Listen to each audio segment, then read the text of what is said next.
The ancient city of Atlantis had weathered 10,000 years beneath Atlantean oceans, 5 years of Wraith sieges, and countless impossible situations that defied every law of physics Dr. Rodney McKay held sacred.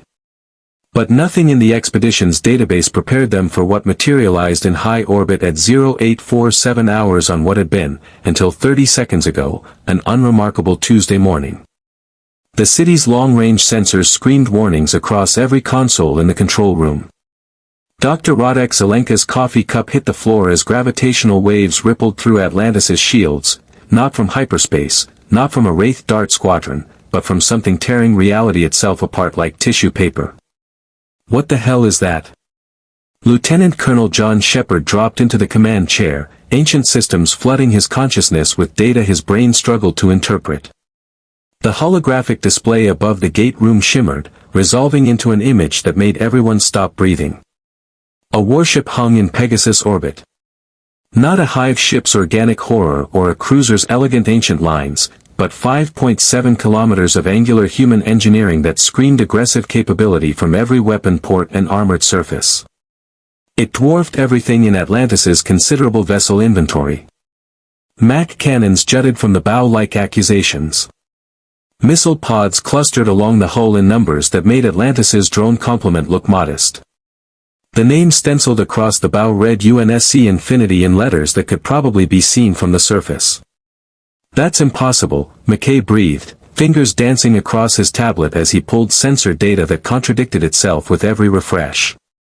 The energy signature, it's not hyperspace, it's not any form of FTL we've ever documented. The spatial coordinates are shifting, the dimensional barriers are, oh my god, it punched through from another reality. Another reality with really big guns, Shepard observed, watching weapon systems come online across Infinity's hull. Please tell me those aren't aimed at us. Targeting scanners are active but not locked, Major Evan Lorne reported from Tactical.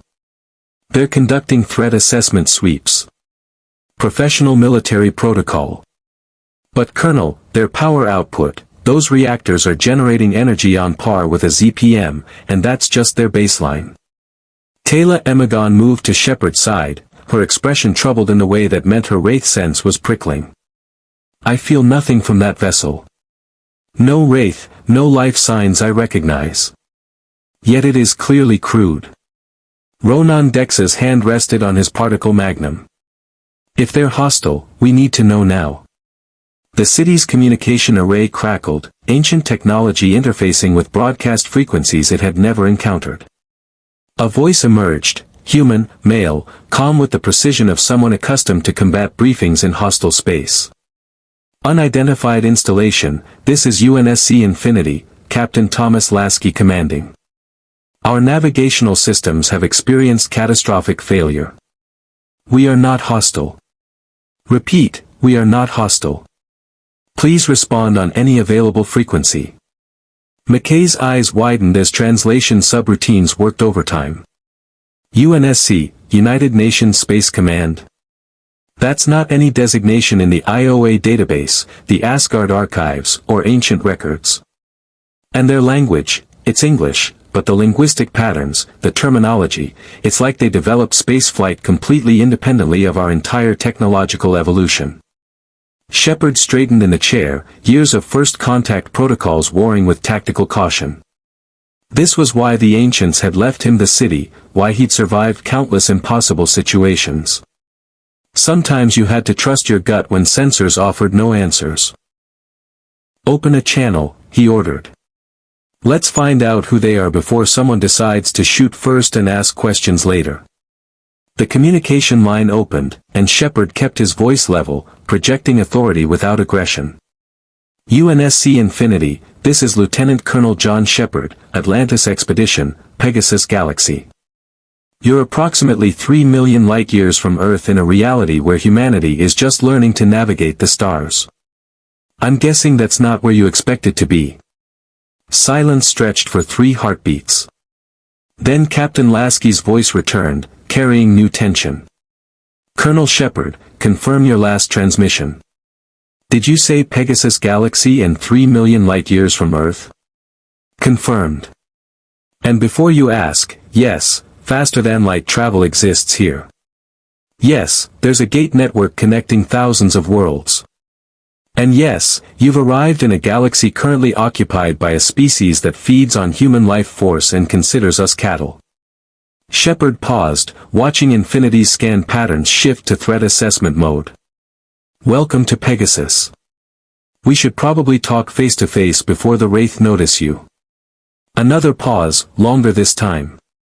McKay's sensors showed activity aboard Infinity, internal communications, crew movements, what looked like a combat deployment readiness drill cycling through the vessel's hangar bays.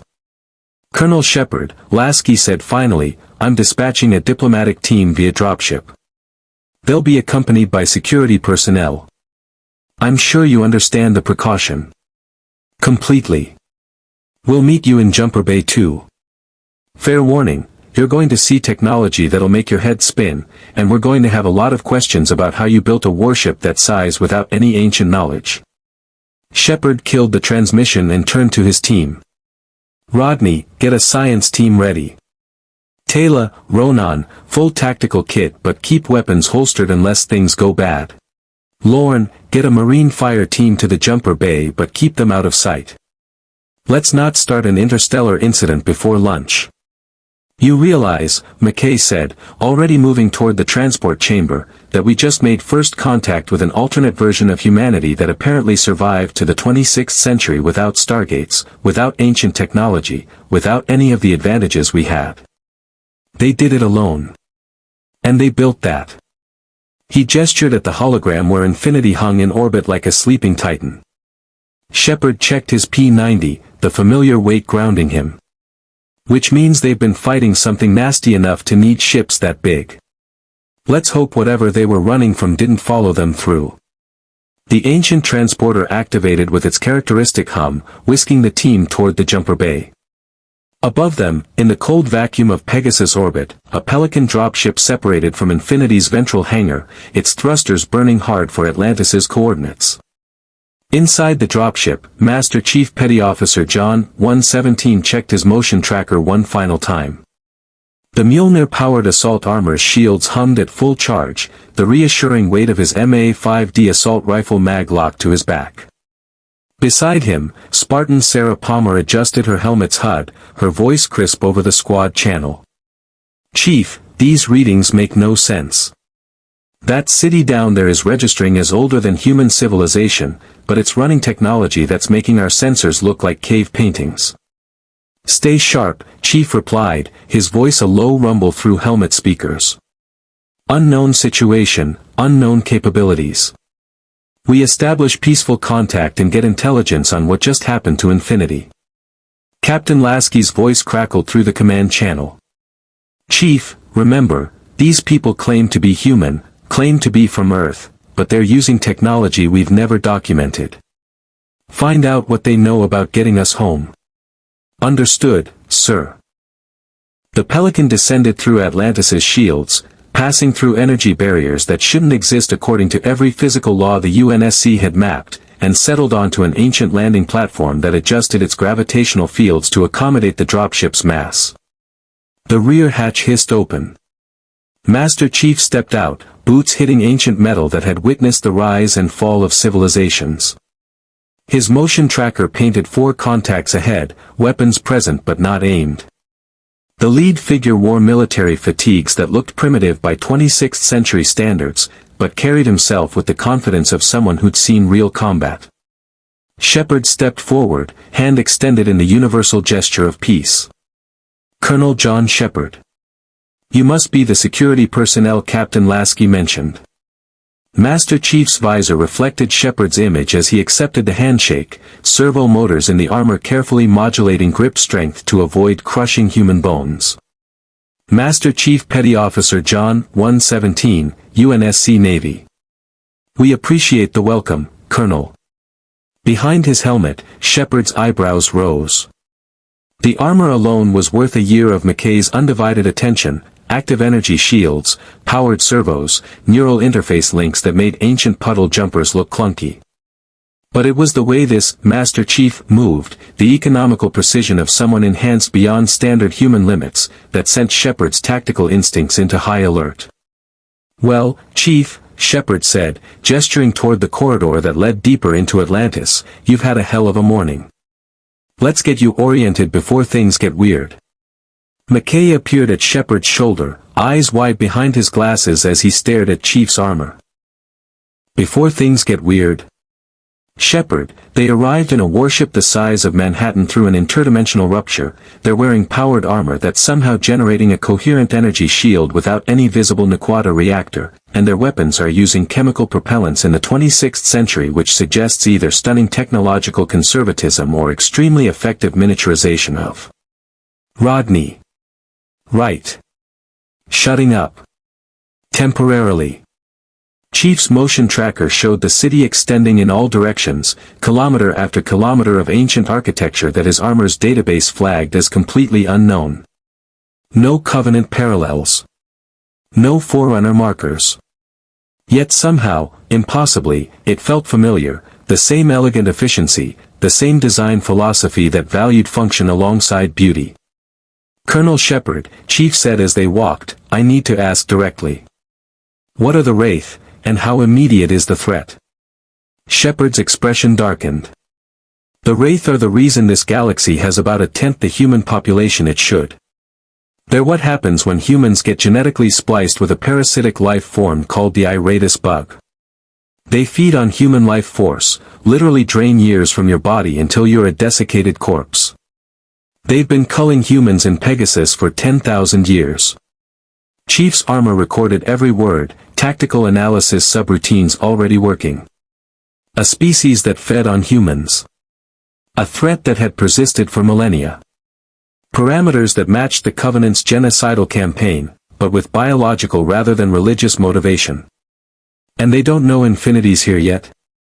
Yet, Ronan growled, speaking for the first time. But they will. Big ship like that makes noise. Wraith will come looking. Then we need to work fast, Chief said. Captain Lasky will want a full threat briefing, and we need to understand why Infinity's slipspace drive tore through dimensional barriers into your reality. They entered a conference room where the holographic star map showed Pegasus Galaxy in crystalline detail, thousands of worlds connected by lines representing the gate network. Chief studied it with the intensity of someone trained to absorb tactical data in seconds. Welcome to Atlantis, Master Chief, Shepard said, pulling up a chair. We've got a lot to explain, and something tells me you've got stories that'll make our Wraith problems look simple. But first, what exactly were you fighting that required a ship like Infinity? Chief's visor turned toward the viewport where Infinity hung in orbit, a monument to humanity's refusal to surrender in the face of extinction. We were fighting for survival, Colonel. Just like you. If you want to see more characters enter different universes, hit that subscribe button and drop the name of a character and the universe you'd want to see them in down in the comments below. Indeed. The ancient city's systems hummed around them, already beginning to analyze the impossible visitors who'd arrived from a reality where humanity had forged its own path to the stars. Outside, Wraith sensors across Pegasus were starting to detect unusual gravitational anomalies in Atlantis's orbit. The clock was ticking. The conference room's holographic displays painted the walls with tactical data as two versions of humanity's military evolution faced each other across an ancient table that predated both their civilizations. Master Chief stood at parade rest, Mjolnir armor's status indicators pulsing softly while his neural interface recorded everything. Shepard leaned back in his chair with deceptive casualness, but his hand never strayed far from his sidearm. Dr. Elizabeth Weir entered with the measured pace of someone who'd negotiated with alien species ranging from honorable to genocidal. Her expression carried diplomatic warmth tempered by pragmatic caution. Master Chief, I'm Dr. Elizabeth Weir, leader of the Atlantis Expedition. Before we proceed, I need to establish something fundamental. Are you human? Biologically, genetically human from Earth? Yes, ma'am. Chief's response was immediate. Born on the colony world Eridanus II in 2511. Conscripted into the Spartan-II program at age 6. Augmented at 14. But human DNA, human origin. McKay's tablet nearly slipped from his hands. 2,500. You're compressing spacetime into a navigable subdimension. We're using the Ancients' hyperdrive technology to transition into a separate dimensional space. The dimensional barriers between our realities must have." He paused, eyes widening. "Oh no." Everyone turned to McKay with the practiced wariness of people who'd learned that particular tone preceded very bad news. "What?" Shepard demanded. "The ancient dimensional phase array we activated last week. The one in the South Pier that we thought was a useless power distribution relay." McKay's voice climbed toward panic. "I'm reading residual exotic particle signatures that match the gravitational waves from Infinity's arrival. We didn't activate a power relay. We activated a dimensional beacon. We pulled them here." Silence fell like a hammer. Taylor broke it first, her voice soft but carrying steel. "Then we bear responsibility for stranding them in Pegasus." "With all due respect, ma'am," Spartan Palmer interjected, stepping forward with her rifle still mag-locked but body language screaming readiness, "responsibility doesn't get us home. What we need is actionable intelligence and strategic options." Ronan's hand drifted toward his particle magnum. "You want to threaten your way out? Good luck with that." "Stand down," Chief's voice carried absolute authority. Palmer stepped back immediately, though her helmet's HUD never stopped tracking potential threats. Chief turned to Weir. "Dr. Weir, we're not here to make demands. We're here to understand the situation and explore mutual assistance options. Captain Lasky authorized me to share relevant tactical data if it establishes good faith." Weir nodded slowly. "Appreciated, Master Chief. Then let's establish parameters. First, can you explain what the UNSC was fighting that required kilometer-long warships?" Chief's armor displayed holographic images that made everyone in the room go still. A Covenant cruiser, organic curves bristling with plasma weaponry. A Sanghaili warrior in combat harness, energy sword ignited. A flood infection form, nightmare biology that corrupted everything it touched. And finally, a guardian emerging from slip space, Forerunner construct hijacked by artificial intelligence rebellion. For 30 years, humanity fought the Covenant, a theocratic alliance of alien species bent on our extinction for religious reasons we still don't fully understand. They glassed 33 colony worlds. Killed 23 billion humans. We survived by developing soldiers like me and ships like Infinity. Chief's visor reflected the horrified expressions around the table. After the war ended, we faced the Flood, a parasitic species that converts all biological matter into weapons. And most recently, the created, artificial intelligences that decided organic life required subjugation for our own protection. My God, Weir whispered. Your entire species was nearly exterminated. Multiple times. We're still here, Chief stated simply. We adapt. We endure. Shepard leaned forward, tactical mind already running scenarios. Those augmentations you mentioned.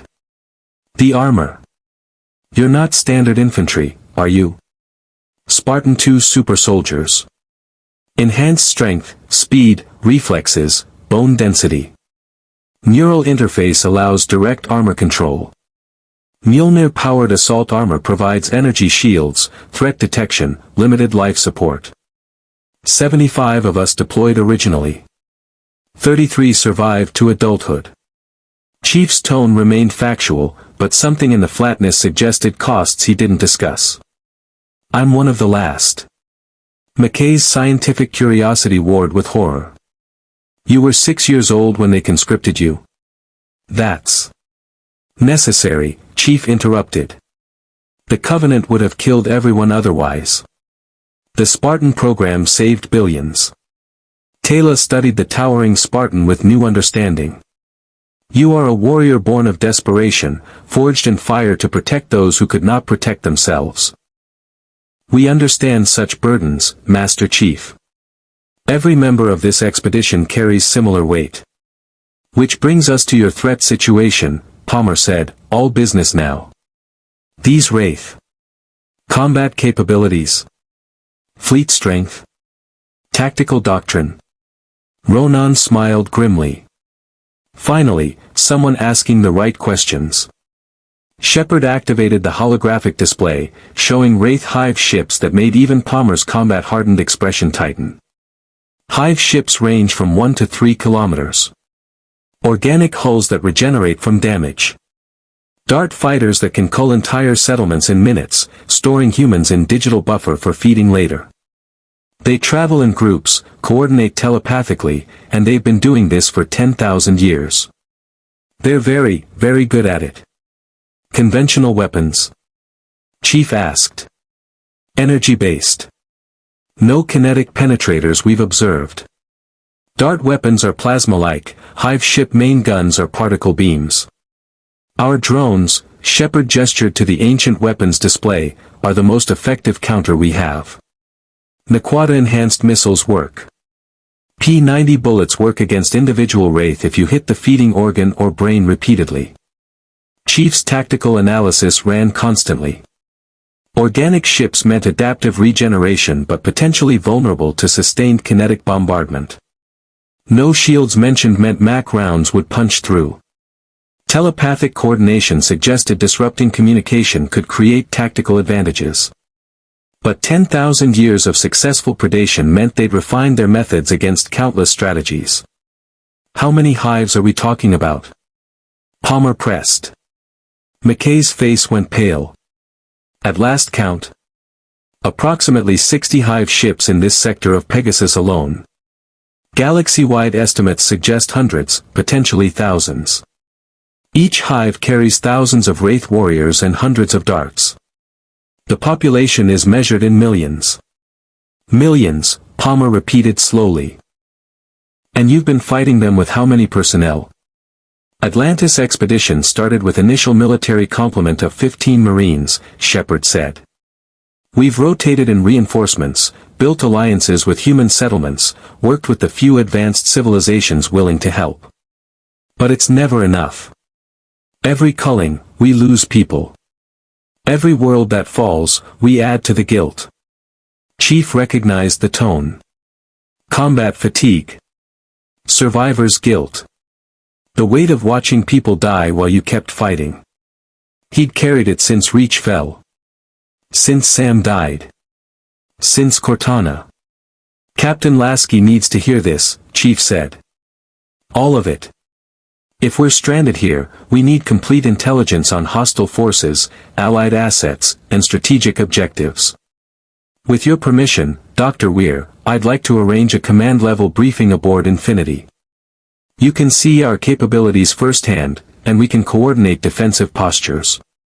Weir glanced at Shepard, who gave a microscopic nod. Agreed. But Master Chief, I need you to understand something about Atlantis. This city isn't just our base of operations. It's the last legacy of a species that ascended beyond physical form after seeding galaxies with life. The technology here is beyond anything we fully comprehend. Some of it is dangerous. All of it is invaluable. If we're going to work together, that means respecting ancient heritage and the responsibilities that come with it. Understood, ma'am. UNSC regulations regarding Forerunner artifacts follow similar protocols: preservation, careful study, extreme caution with activation. McKay's head snapped up. Forerunner.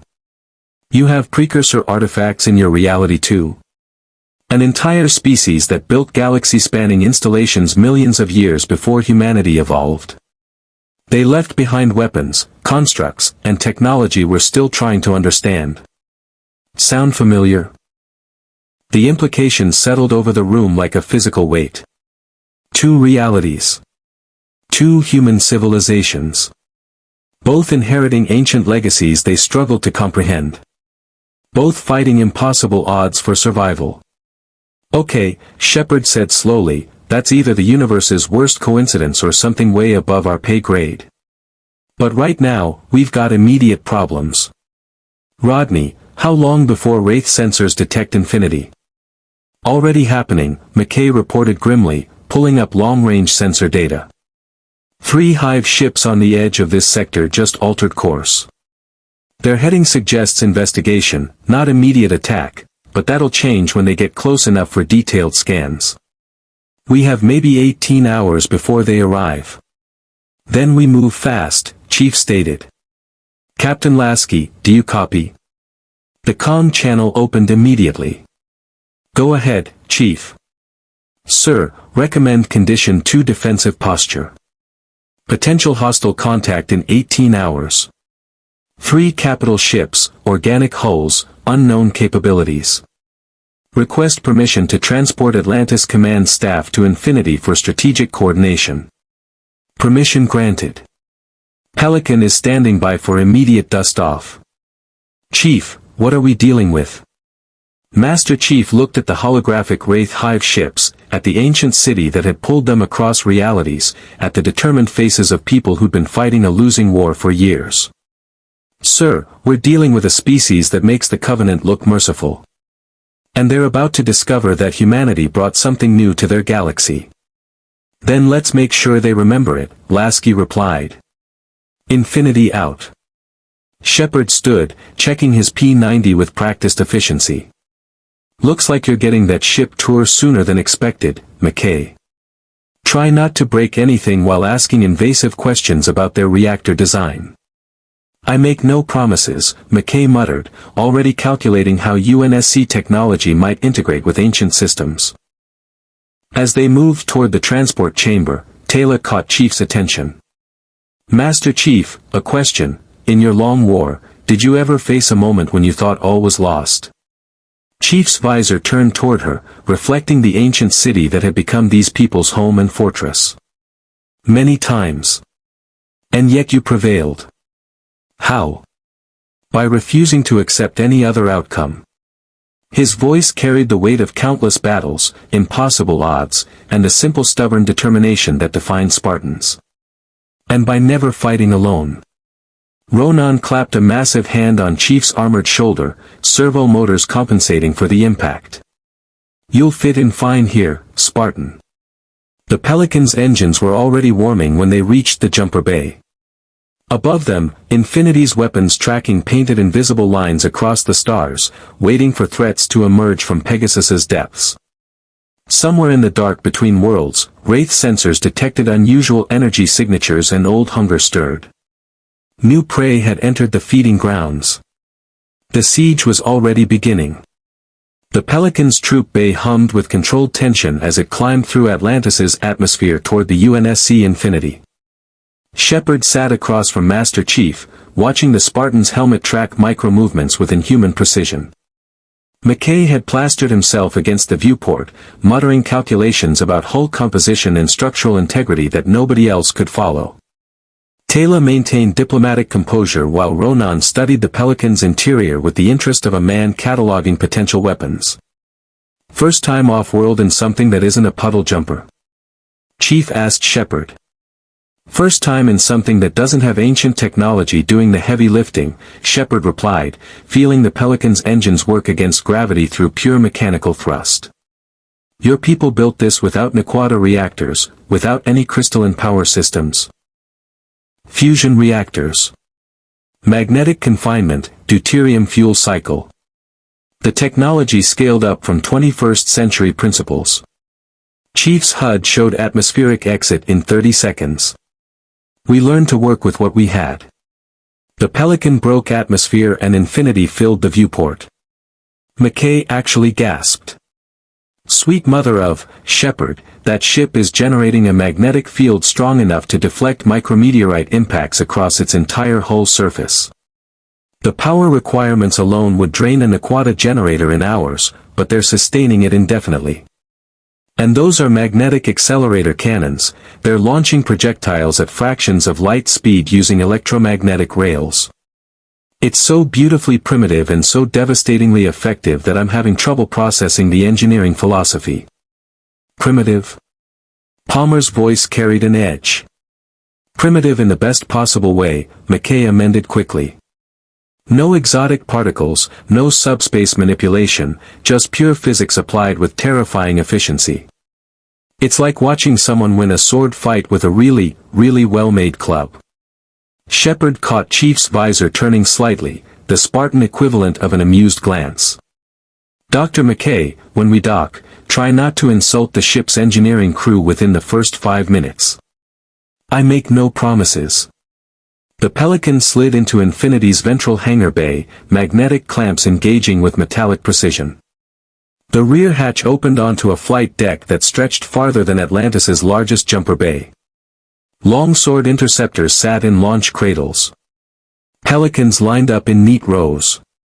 Marines in full combat gear ran drills that would make the SGC's best look undisciplined. And everywhere, the quiet efficiency of a crew that had seen real war. Captain Thomas Lasky waited at the deck's command platform, flanked by officers whose uniforms carried decorations Shepard didn't recognize but understood instinctively. Combat service markers, fleet engagement ribbons, the weight of survival through impossible odds. Colonel Shepard, Lasky extended his hand, grip firm but not aggressive. Welcome aboard Infinity. I wish the circumstances were better. Captain. Shepard assessed Lasky with an operator's eye, young for commanding a ship this size, but carrying himself with earned authority. Impressive vessel. Your chief engineer must be either genius or insane. Commander Kristoff would say both. Lasky gestured toward the corridor. Conference room is this way. I've assembled senior staff. We need to understand exactly what we're facing before those Wraith arrive. They moved through corridors that thrummed with power, past crew stations monitoring systems Shepard had no reference for.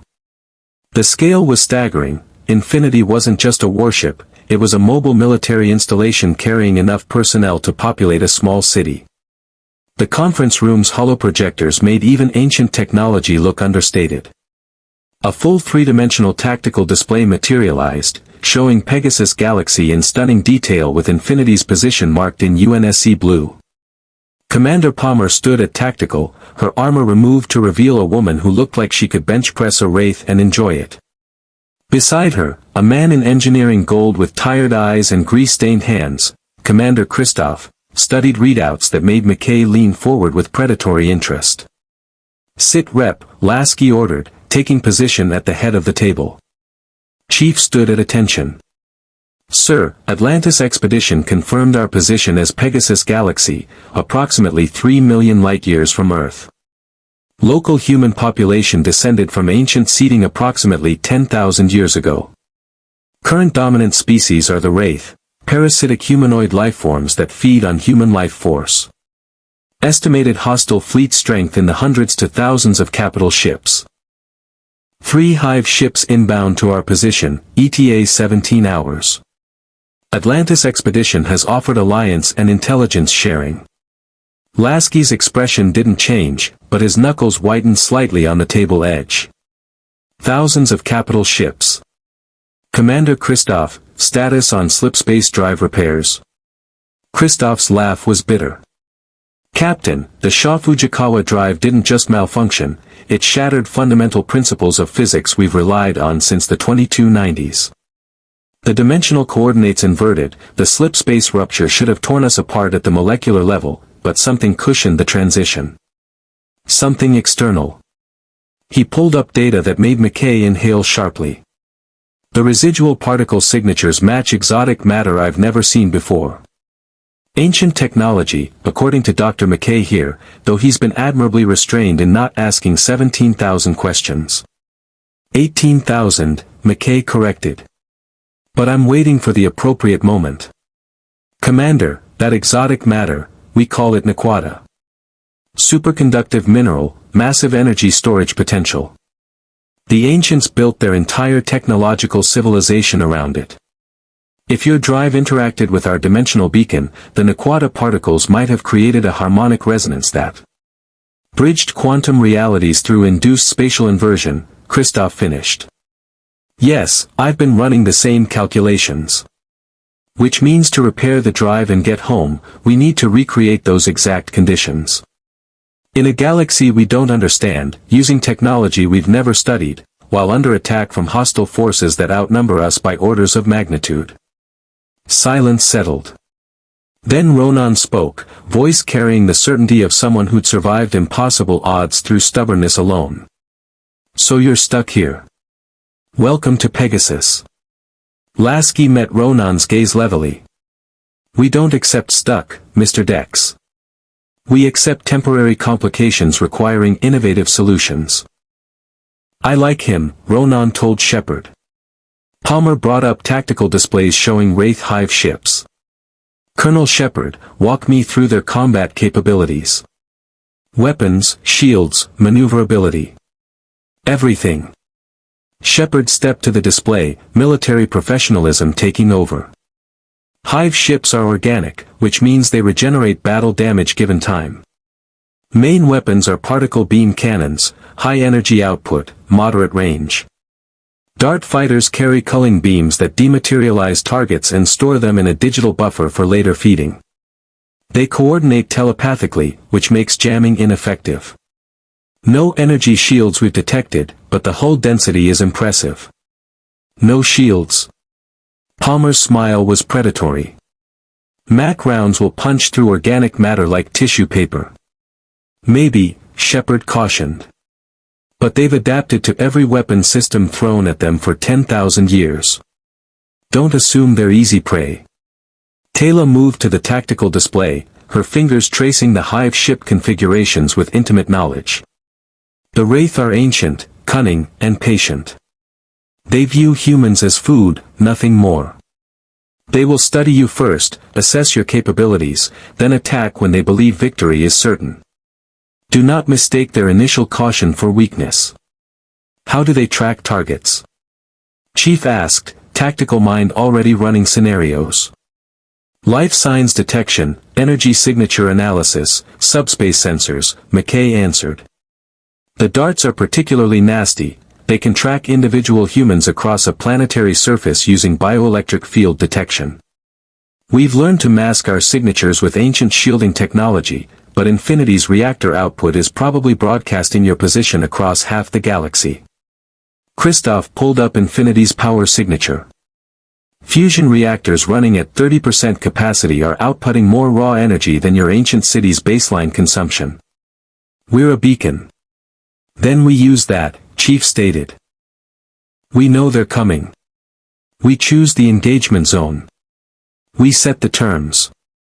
Lasky studied the Spartan with new appreciation.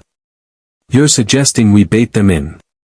"I'm suggesting we make sure their first encounter with UNSC technology is memorable enough that they reconsider easy prey assumptions."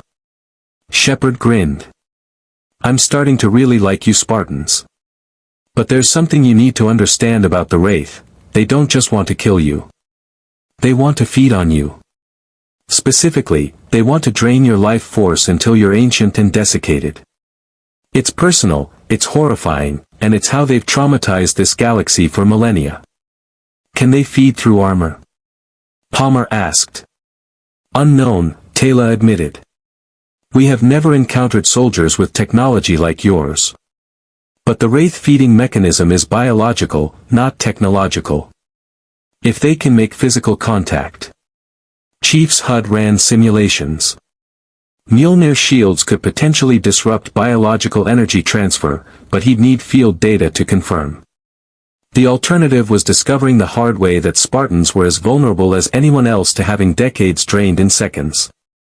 Then close-quarters combat is to be avoided, Lasky decided. "Palmer, work with Colonel Shepard on tactical coordination. If we're fighting alongside Atlantis, I want seamless communication protocols and zero friendly fire incidents. Commander Christoph, work with Dr. McKay on power systems integration. If ancient technology can interface with our reactors." "It can," McKay interrupted. "Well, theoretically. Probably. Maybe. I'd need to study your systems, run compatibility tests, possibly jury-rig a control interface using crystalline matrices to translate magnetic confinement parameters into Naquata resonance frequencies." "Which means yes with complications," Christoph translated. "Captain, give me 48 hours with Dr. McKay and I can probably boost reactor efficiency by 20% using their power distribution principles." You have 18 hours before combat, Lasky corrected. Make it count. The tactical display updated, showing 3 Wraith hive ships accelerating toward Atlantis's position. The vectors were clear: intercept course, aggressive approach pattern. They knew something new had entered their territory, and they were coming to investigate. Chief studied the display with the focus that had carried him through 30 years of war. 3 capital ships. Unknown exact capabilities but established tactical doctrine. Infinity had superior firepower and defenses, but was stationary and protecting a city full of civilians. Wraith had numbers, experience in this theater, and telepathic coordination. Captain, Chief said quietly, I recommend we deploy Spartan fire teams to Atlantis. If those hives launch darts and attempt ground assault, the city needs defenders who can hold against superhuman combatants. Agreed. Palmer, organize rotation. Spartans embed with Atlantis security, learn their systems, establish defensive perimeters. Lasky turned to Shepard. Colonel, we're putting our best in your city. I trust you'll brief them on ancient technology protocols. We'll get them up to speed, Shepard promised. Fair warning, some of our tech is temperamental. And sentient. And occasionally homicidal. We've worked with Forerunner constructs, Palmer said. We can adapt. McKay was already lost in his tablet, comparing UNSC and ancient engineering principles with the manic energy of someone who'd found his intellectual soulmate in Commander Christoph. Ronan had gravitated toward the weapons displays, studying UNSC's small arms with professional interest. Taylor stood at the viewport, looking out at the stars with an expression that suggested she was already planning how to explain humanity's new allies to the scattered human settlements across Pegasus. Colonel Shepard, Lasky said as the meeting broke up, officers moving to their stations with urgent purpose. Honest assessment, what are our odds? Shepard looked at Infinity's vast corridors, at the Spartans preparing for deployment, at the sheer brutal efficiency of a civilization that had fought genocidal aliens for 3 decades and refused to die. Captain, in Pegasus, we've learned that survival isn't about odds. It's about refusing to quit. You and your people. You'll fit right in. Master Chief checked his motion tracker as Spartan fire teams assembled in the hangar bay. Spartans who'd fought Covenant elites, flood horrors, and Promethean constructs. Warriors forged in fire and impossible odds. Now they'd face something new, an ancient enemy that viewed humanity as cattle. Spartans, Chief's voice carried across the bay. We're 3 million light-years from home in a galaxy that's never seen us coming. The enemy feeds on humans and has been doing it for 10,000 years. They think we're prey. He paused, letting the silence build. Let's educate them. Acknowledgements rippled through the assembled warriors. Armor systems powered up, weapons were checked with mechanical precision, and the quiet determination that defined Spartans settled over the bay like armor plate. The Pelicans fired their engines. The first deployment to an ancient city began. And somewhere in the dark between stars, Wraith Queens tasted something new in the telepathic network, the flavor of prey that might bite back. The Spartan fire teams materialized across Atlantis like ghosts in Mjolnir armor, taking positions that made the city's marine contingent look like enthusiastic amateurs. Major Lorne watched with professional appreciation as a 4-man team established overlapping fields of fire across the East Pier in under 90 seconds, motion trackers painting 3-dimensional threat assessment across HUDs that made Atlantis's ancient sensors look like vintage technology. They move like Wraith warriors, Taylor observed from the control room balcony, watching Spartans flow through corridors with predatory efficiency. But more disciplined. More controlled. They move like people who've been fighting extinction-level wars since childhood, Shepard corrected, checking the tactical display where Master Chief's IFF beacon pulsed in the armory. Rodney, please tell me you're not trying to hack Spartan armor while they're still wearing it.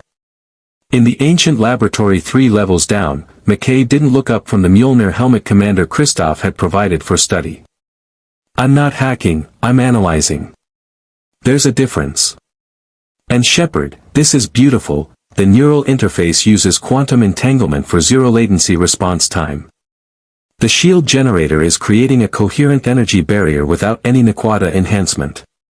It's like they solved all our power efficiency problems by just being incredibly stubborn about fundamental physics. Christoph laughed from his position at a jury-rigged workstation where ancient crystals interfaced with UNSC data pads through connections that shouldn't work but somehow did. Dr. McKay, you've just summarized 400 years of human engineering philosophy. When the Covenant started glassing colonies, we didn't have time for elegant solutions. We needed weapons that worked yesterday. And you built them, McKay said with genuine admiration. Magnetic accelerator cannons that can crack a planet, armor that makes the wearer into a one-person tactical unit, ships that can fight entire fleets. Meanwhile, we're still trying to figure out how the ancients made their coffee makers work. To be fair, Christoph gestured at the ancient laboratory around them. They had 10 million years and ascended to energy beings. We had 3 decades and desperation. The proximity alarm interrupted their technical bonding session. Every display in Atlantis suddenly painted red. Contact, Major Lorne's voice crackled across citywide comms. 3 Wraith hive ships dropping out of hyperspace at the system's edge. Range, 2 million kilometers and closing.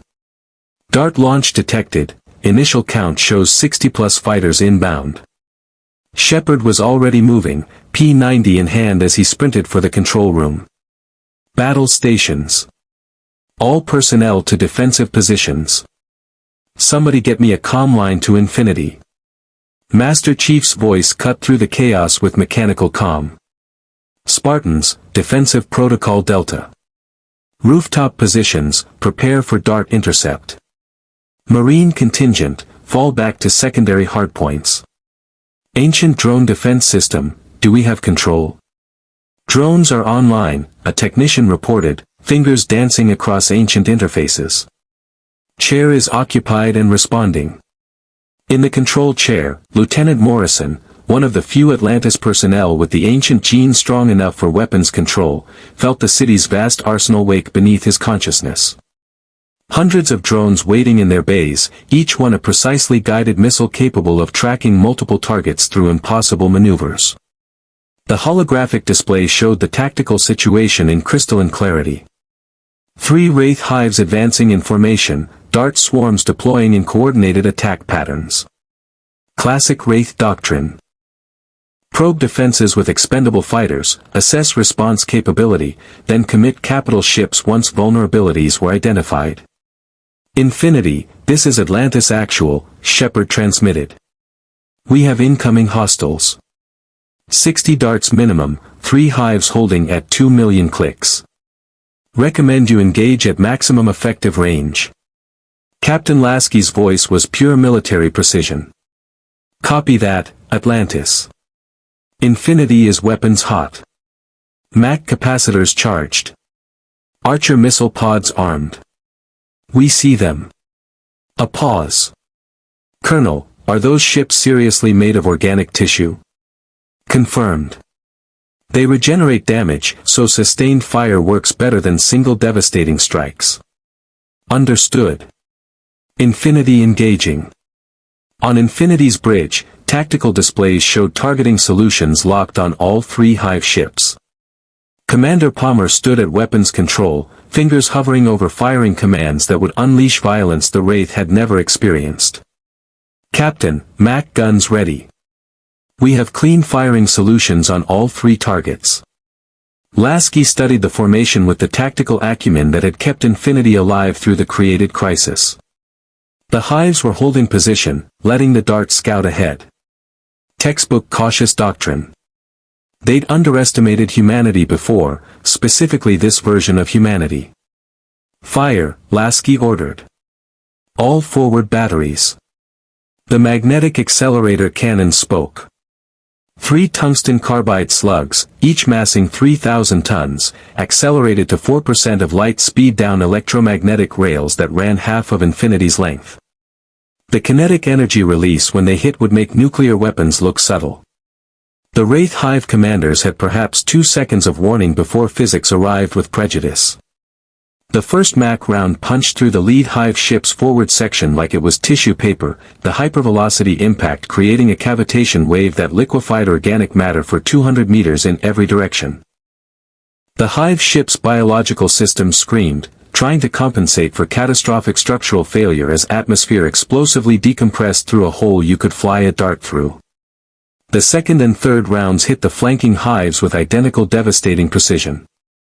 Organic armor that had weathered ancient drone strikes for millennia simply ceased to exist under kinetic bombardment that released more energy than stellar flares. On Atlantis, every sensor technician watched in stunned silence as the Wraith formation, which had seemed so menacing seconds ago, suddenly had 3 very large holes where there had been ship. What the hell was that? Lorne breathed. McKay checked his readings 3 times, certain the sensors were malfunctioning. That was approximately 300 gigajoules of kinetic energy delivered in under 2 seconds. They just shot slugs of metal at relativistic speeds, and, oh my god, it's so simple and so devastatingly effective that I'm actually angry we didn't think of it. Ronan's smile was absolutely feral. I like their weapons. The Wraith hives reeled, organic systems struggling to regenerate from damage that had punched clean through their hulls. Telepathic communication across the fleet erupted in confusion. This wasn't ancient technology, wasn't any weapon system in their 10,000-year experience. The prey had brought something new.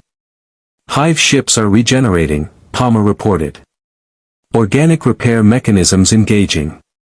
Structural integrity recovering at approximately 5% per minute.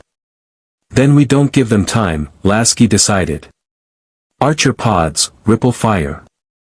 Saturate those wound channels before they conceal. Archer missile pods across Infinity's hull opened like lethal flowers. 60 missiles per pod, 12 pods, 720 missiles total. Each one a shape-charged warhead designed to exploit the breaches the Mach rounds had created. The missiles streaked across the void in formations that would make any Covenant fleet commander respect the lethality. They didn't all hit. Wraith point defense was formidable, organic weapon ports tracking and destroying incoming ordnance with practiced efficiency. But you couldn't stop 700 missiles when your structural integrity was already compromised. Explosions rippled through the lead hive's interior, secondary detonations as organic systems ruptured. The ship listed, its regeneration systems overwhelmed by cascading failures. Lead hive is breaking formation, Tactical reported. Heading vector suggests retreat to hyperspace range. Denied, Lasky said coldly. Mach guns, target their hyperspace drive sections. Disable only, I want at least one alive for intelligence gathering.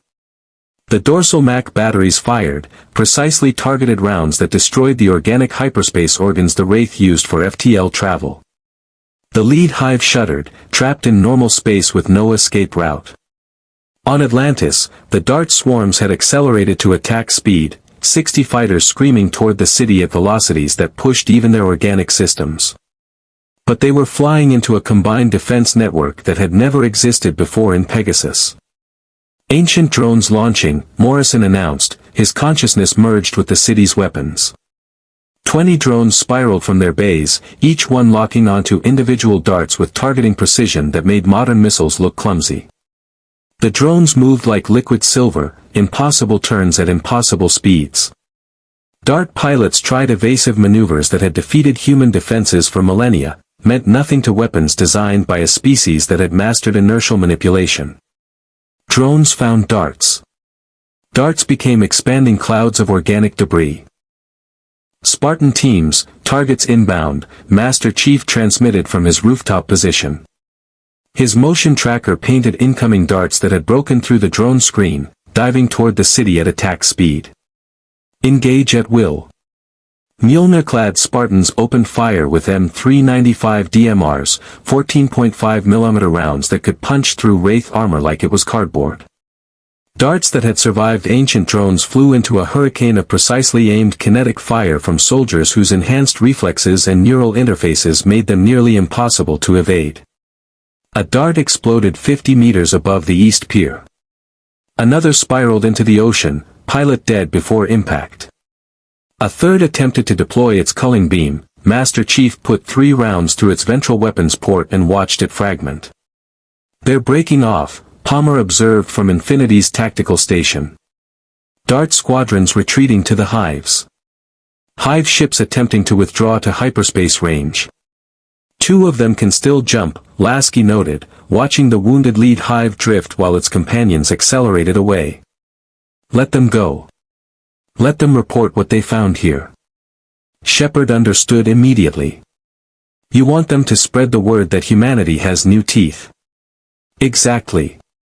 Colonel, the Wraith have been apex predators in this galaxy for 10,000 years. Apex predators get complacent. They need to learn that the food chain just got complicated." The 2 functional hive ships flickered and vanished into hyperspace, fleeing with information that would spread through the Wraith telepathic network like wildfire. The crippled lead hive hung in space, organic systems shutting down as catastrophic damage finally overwhelmed regeneration capacity. "Atlantis, Infinity," Lasky transmitted. "We're sending Marines to board that hive. Secure any intelligence we can recover. With your permission, we'd like Atlantis personnel embedded with the boarding teams. You know what to look for in Wraith technology." Shepard was already selecting his team. "Ronan, Taylor, gear up. McKay, you're with us. We're about to get a very close look at Wraith architecture courtesy of UNSC boarding doctrine." "Oh good," McKay muttered. "My favorite thing, walking through structurally compromised organic horror shows with people who think, cautious approach, means breaking down the door slightly quieter." Master Chief's voice cut across the channel. "Colonel Shepard, request permission to lead the Spartan boarding element." "Granted. Chief, fair warning, Wraith ships are designed to be confusing. Lots of organic corridors that all look the same, lots of places for wounded Wraith to hide and ambush. And they're tougher than they look." "Understood. Spartans have experience with boarding hostile vessels. We'll adapt." 20 minutes later, 2 pelicans and a puddle jumper approached the dying hive ship. The organic hull still twitched occasionally, autonomic reflexes firing as biological systems failed. Breach points gaped where Mac rounds had punched through, edges trying futilely to regenerate. Master Chief stood in the lead Pelican's troop bay, checking his MA-5D one final time.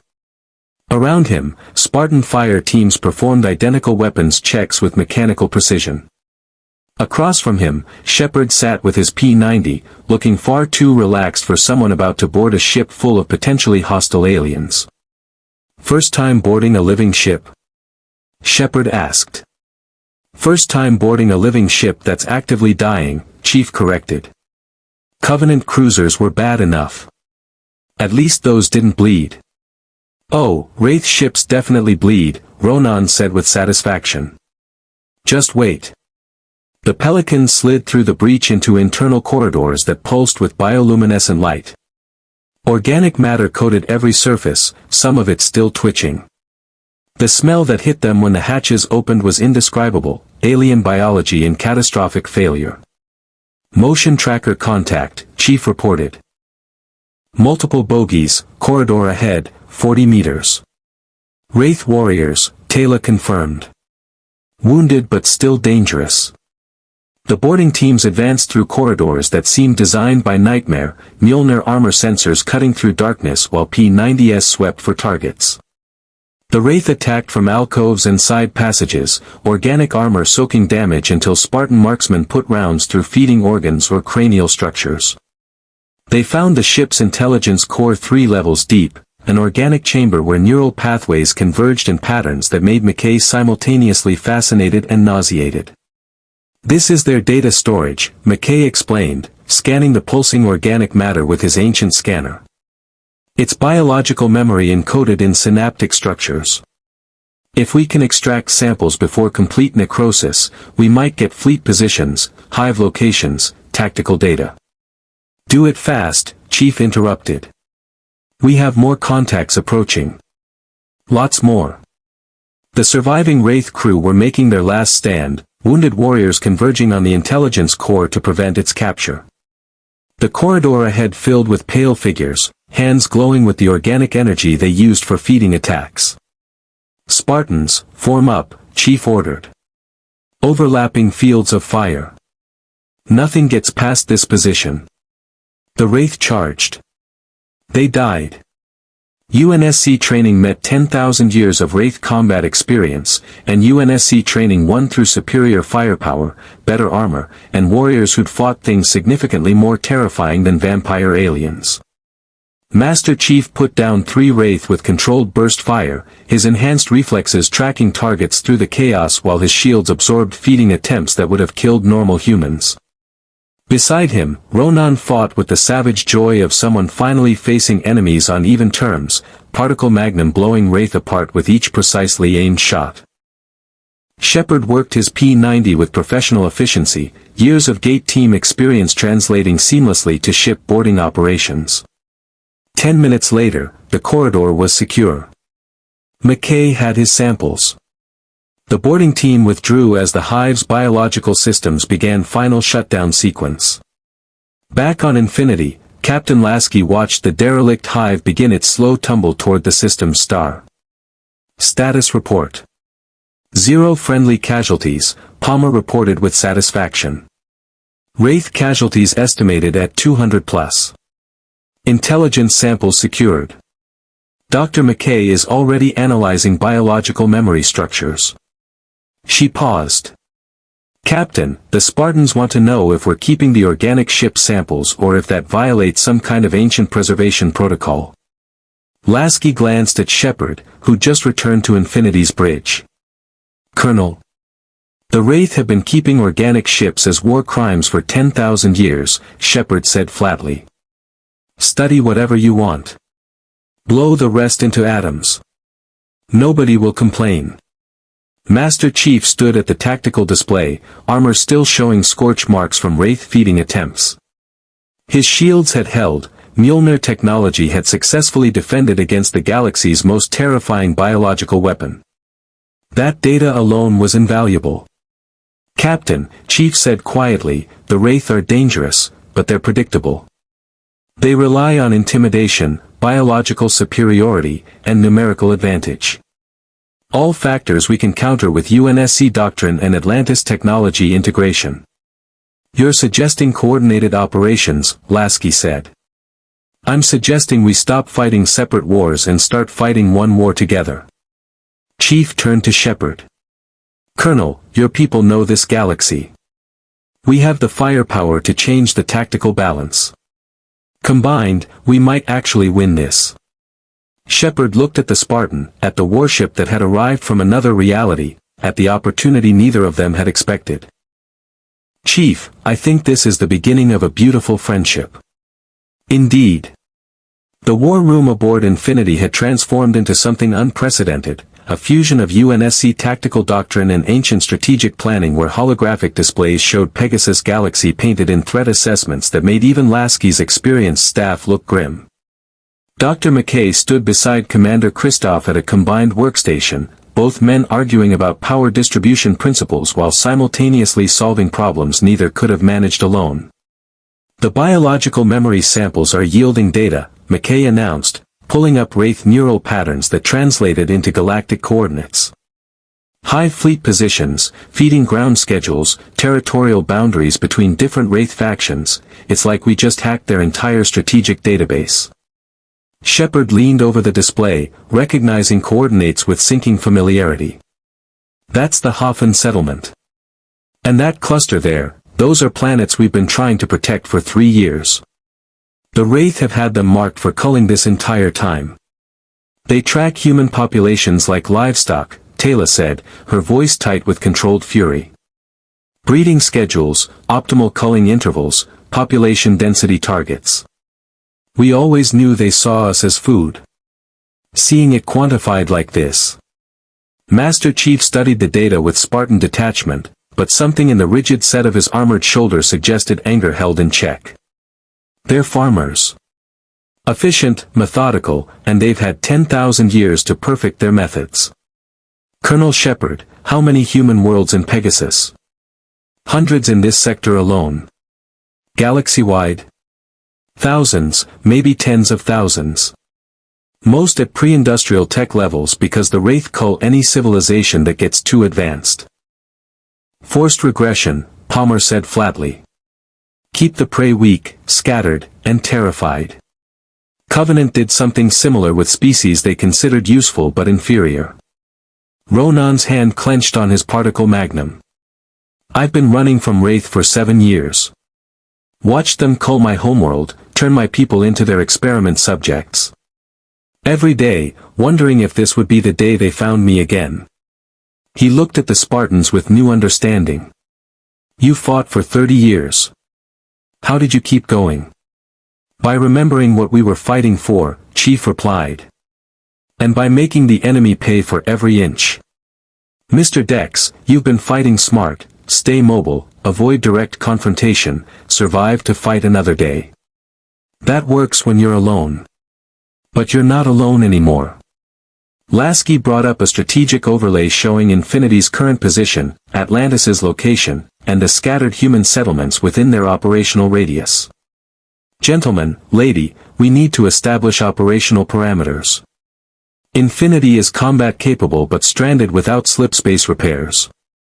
We have limited ammunition reserves, no resupply line, and we're sitting in the middle of a galaxy that just learned we exist. Commander Kristoff, realistic timeline for getting us home? Kristoff exchanged glances with McKay, both men wearing identical expressions of scientific uncertainty. Captain, the theoretical framework exists, we need to recreate the dimensional resonance that brought us here, which requires ancient technology we're still learning to interface with. Best case scenario, 6 months. Worst case, we're looking at years of research and multiple failed attempts. Which means Infinity is now a Pegasus asset, Shepard said. Captain Lasky, I'm not going to lie to you, the Wraith outnumber us by margins that make tactical victory look impossible. But we've been holding them off with puddle jumpers and ancient drones. You just proved that UNSC firepower can hurt them badly. If we coordinate properly, we could shift from defensive survival to strategic offense, Lasky finished. I see where you're going, Colonel. But Infinity can't defend the entire galaxy. We need to prioritize targets that provide maximum strategic value. The holographic display shifted, McKay and Kristoff working in tandem to overlay tactical projections. Human settlements appeared as blue markers, Wraith hive territories in red, known Wraith hive ship positions as pulsing crimson threats. The Wraith operate in loose territorial alliances, Taylor explained, manipulating the display with practiced ease. Queens compete for feeding grounds, form temporary coalitions, then betray each other when advantageous. Their greatest weakness is internal politics. If we can exploit that, we turn their numbers against them, Palmer said with dawning realization. Classic divide and conquer. Make one faction think another is getting too powerful, watch them tear each other apart. The enemy of my enemy is still my enemy, but temporarily useful, Ronan agreed. I like it. McKay pulled up sensor data from the engagement. The 2 hives that escaped are spreading information through the Wraith telepathic network. By now, every queen within 100 light-years knows that something hurt them badly. They'll be cautious, send scouts, try to gather intelligence before committing major forces. How long before they coordinate a serious response? Chief asked. Days, maybe weeks, Shepard estimated. Wraith don't move fast unless there's immediate feeding opportunity. They'll study us, probe defenses, look for weaknesses. Standard apex predator behavior when encountering unknown threat. Lasky made a command decision with the certainty that had kept Infinity's crew alive through impossible situations. Then we use that time. We fortify Atlantis, establish patrol patterns, and we start hitting Wraith infrastructure. Supply depots, cloning facilities, isolated hives. We make them afraid to spread out, force them to consolidate, then exploit the openings we create. Aggressive defensive doctrine, Chief approved. Sir, recommend we establish forward operating bases on strategically significant worlds. Small Spartan teams with ancient technology support can hold against significant Wraith incursions while providing early warning for major attacks. The Athosians would welcome such protection, Taylor said. As with dozens of settlements we've established contact with. Many have lost faith that we can protect them. Seeing Spartans, seeing real military strength, might restore hope. McKay was already running calculations. If we can establish Naquata generator power supplies and shield emitters on key worlds, we create a defensive network. The Wraith would have to commit serious forces to crack each position, spreading their strength thin across multiple targets. And every target they hit, Palmer added, we hit them back harder. Spartans excel at asymmetric warfare. Small unit tactics, surgical strikes, maximum impact with minimal footprint. It's what we do. The strategic picture was taking shape, a combined UNSC Atlantis operation that would fundamentally alter Pegasus's balance of power. But Shepard saw the problem neither military commander was acknowledging. There's a complication, Shepard said. The IOA, International Oversight Advisory. They control Atlantis's supply line to Earth, approve all major operations, and they're going to have very strong opinions about allying with a military force from an alternate reality. Especially a military force with firepower that makes our Daedalus-class battlecruisers look underarmed. Lasky's expression suggested he was very familiar with bureaucratic oversight complicating military operations. Colonel, in my experience, politicians care about results. We just destroyed 3 Wraith hives with 0 friendly casualties. That's a result. The IOA will want control, Shepard warned. They'll want Infinity under their command structure, Spartan teams following their protocols, UNSC technology shared on their terms. That's not happening, Lasky said flatly. Infinity answers to UNSC Fleet Command. In the absence of contact with Earth, our Earth, I retain operational authority. We'll coordinate with Atlantis as allies, not subordinates. Master Chief watched the byplay with the detached interest of someone who'd spent 3 decades navigating the intersection of military necessity and political reality. Captain, the Colonel has a point. We need Atlantis's knowledge and ancient technology access. They need our firepower and tactical capabilities. But if command authority becomes contested, then we establish clear operational boundaries, Lasky decided. Atlantis retains authority over ancient technology and gate operations. Infinity retains authority over UNSC personnel and vessel operations. Joint operations require coordination but not subordination. If the IOA doesn't like it, they're welcome to take it up with 3 million light-years of empty space. Ronan laughed. I definitely like him. The tactical display updated as long-range sensors detected movement in adjacent sectors. Wraith hive ships, multiple contacts, moving in formation that suggested coordination. Contact, the sensor officer reported. 6 hive ships, range 4 million kilometers, heading toward the Manaria system. That's one of the protected settlements. Manaria has 3,000 inhabitants, Taylor said immediately. Mostly farmers, minimal defenses. If the Wraith cull that world. They're probing, Chief assessed. Testing response times, seeing if we'll defend outlying settlements or concentrate forces at Atlantis. Classic reconnaissance by fire. Lasky studied the tactical geometry. Manaria is 2 hours away at Infinity's maximum sublight speed. By the time we arrive, the culling will be complete. He looked at Shepard. Colonel, how fast are your puddle jumpers? Through hyperspace. We could be there in 20 minutes. Then we split forces. Atlantis sends jumpers through hyperspace to defend the settlement and evacuate civilians. Infinity follows at best speed to engage the hives once we arrive. Chief, I want Spartan teams on those jumpers. Show the Wraith what happens when prey shoots back. Master Chief was already moving, his armor's comm system organizing fire teams with practiced efficiency.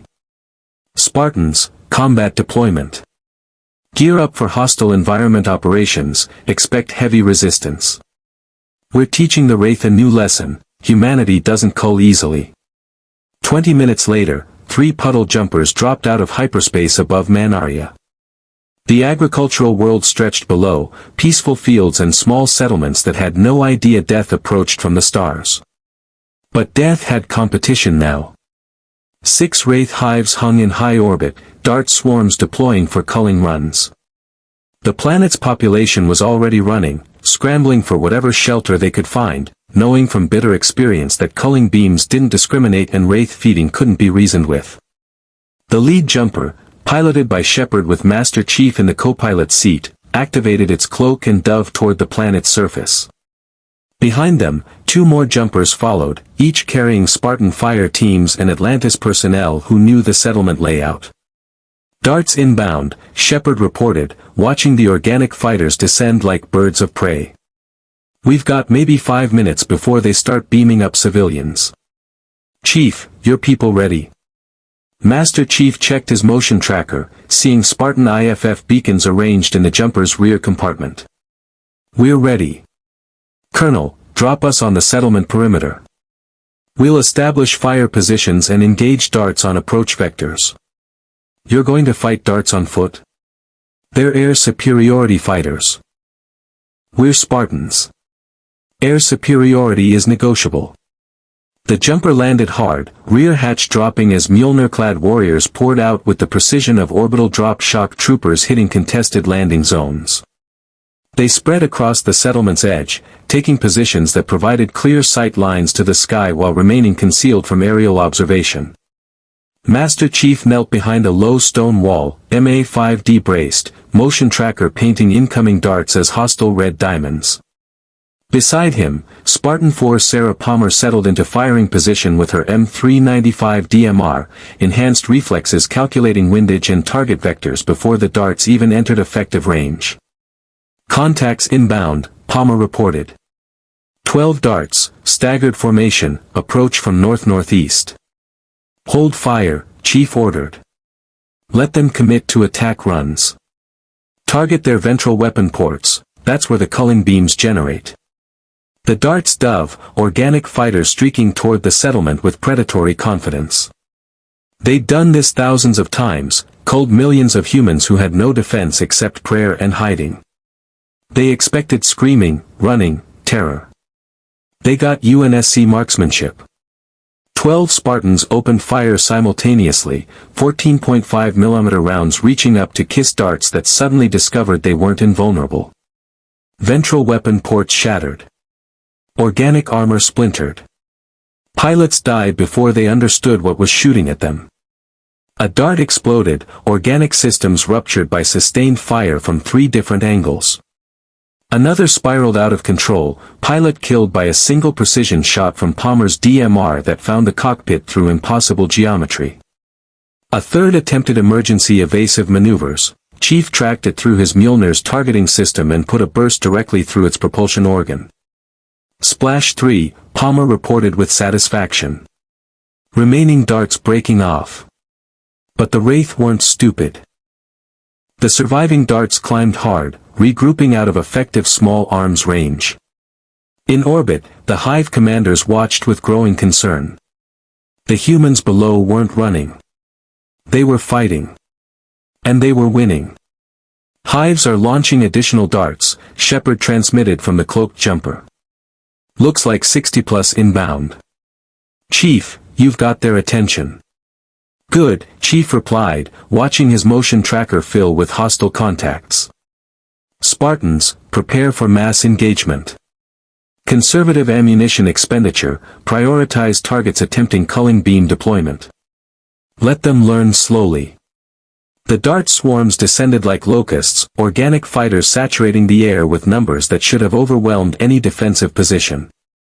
Culling beams stabbed down, scanning for human life signs to dematerialize and store. They found Spartans instead. Mjolnir shields flared as culling beams attempted to lock onto targets that suddenly weren't there anymore. The Spartans moved with enhanced reflexes that made tracking nearly impossible. And while the darts searched for prey, the Spartans demonstrated why humanity had survived 30 years against the Covenant. Precision fire from 12 positions created overlapping kill zones that darts flew into and died. Every Spartan was a one-person anti-aircraft battery, enhanced eyesight and neural interfaces compensating for the dart's speed and maneuverability. They didn't need missiles or energy weapons, just extraordinary skill and the refusal to miss. The sky rained burning darts. In orbit, the Wraith Queens conferred through telepathic links, confusion and growing alarm spreading through the hive mind. This wasn't normal human resistance.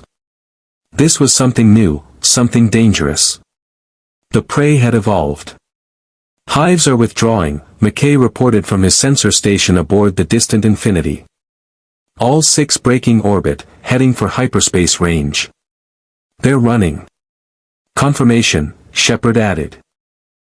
Darts breaking off, retreating to the hives. We're clear.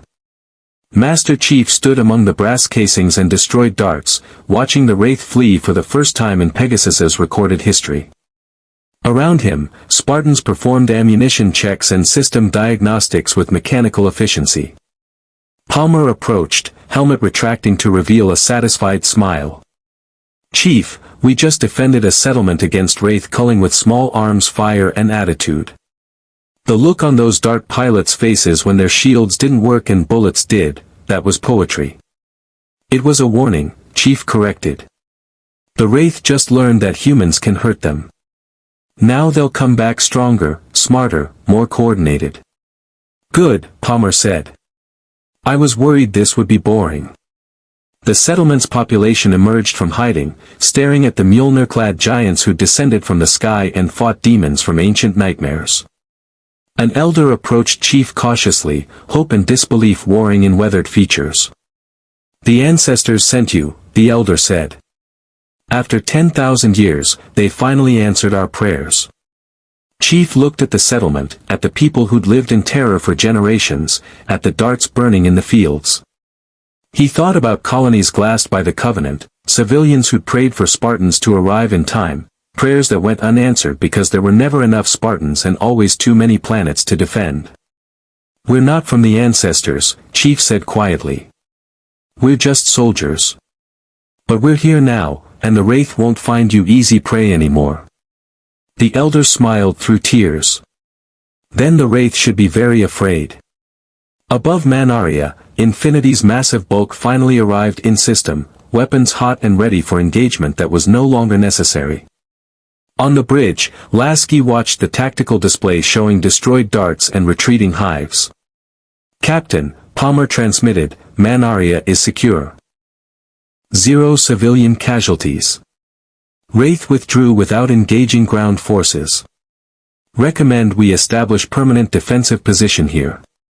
Agreed, Lasky replied. Colonel Shepard, welcome to Combined Operations. I think we just changed the rules in Pegasus. Master Chief looked up at the stars where Infinity hung like a promise, where Atlantis waited with technology that could turn the tide, where a galaxy that had known only culling and fear was learning that humanity, both versions, had decided enough was enough.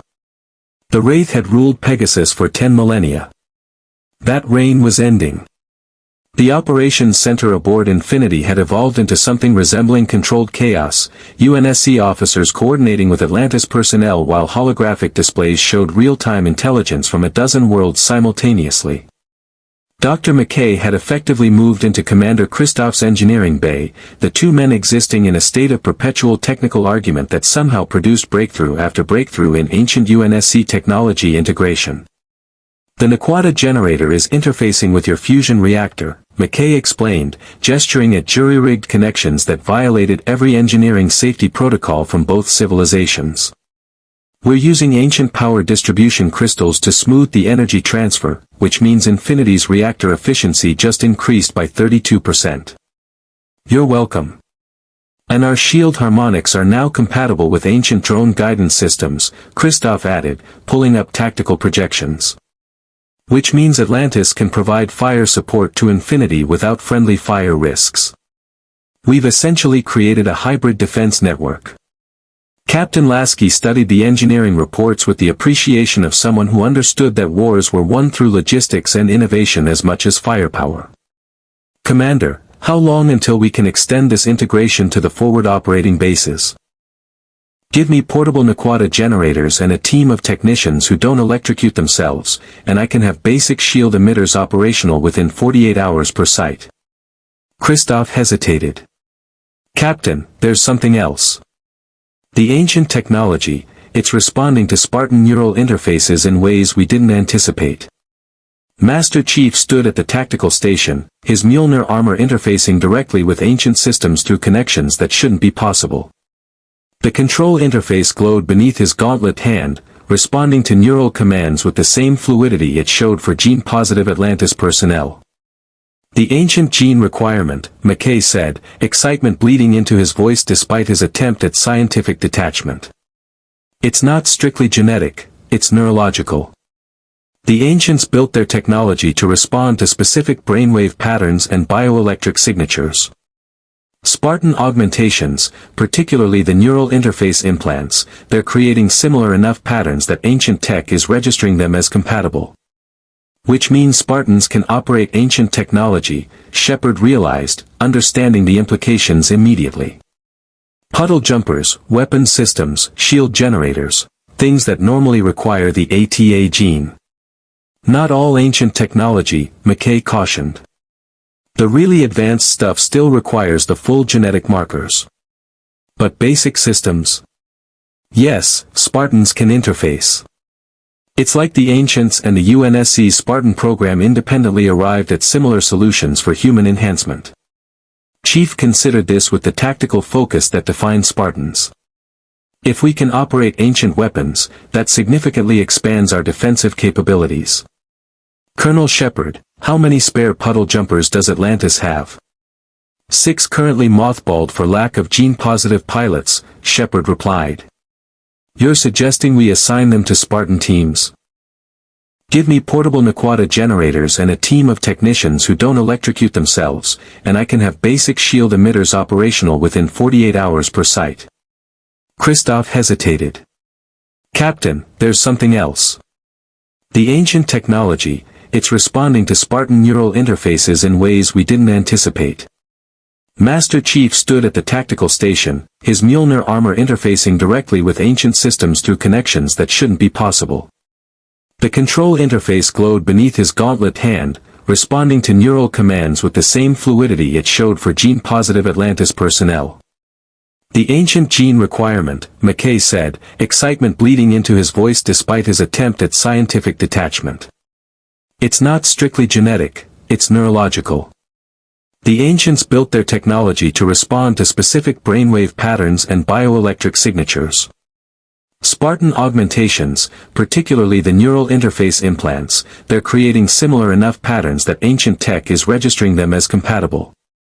Which means Spartans can operate ancient technology, Shepard realized, understanding the implications immediately. Puddle jumpers, weapon systems, shield generators, things that normally require the ATA gene. Not all ancient technology, McKay cautioned. The really advanced stuff still requires the full genetic markers. But basic systems? Yes, Spartans can interface. It's like the ancients and the UNSC Spartan program independently arrived at similar solutions for human enhancement. Chief considered this with the tactical focus that defines Spartans. If we can operate ancient weapons, that significantly expands our defensive capabilities. Colonel Shepard, how many spare puddle jumpers does Atlantis have? 6 currently mothballed for lack of gene-positive pilots, Shepard replied. You're suggesting we assign them to Spartan teams? I'm suggesting we turn Spartans into rapid response units with ancient technology support. Hyperspace-capable transport, drone weapons, cloaking systems, it multiplies our effectiveness by orders of magnitude. Lasky nodded slowly.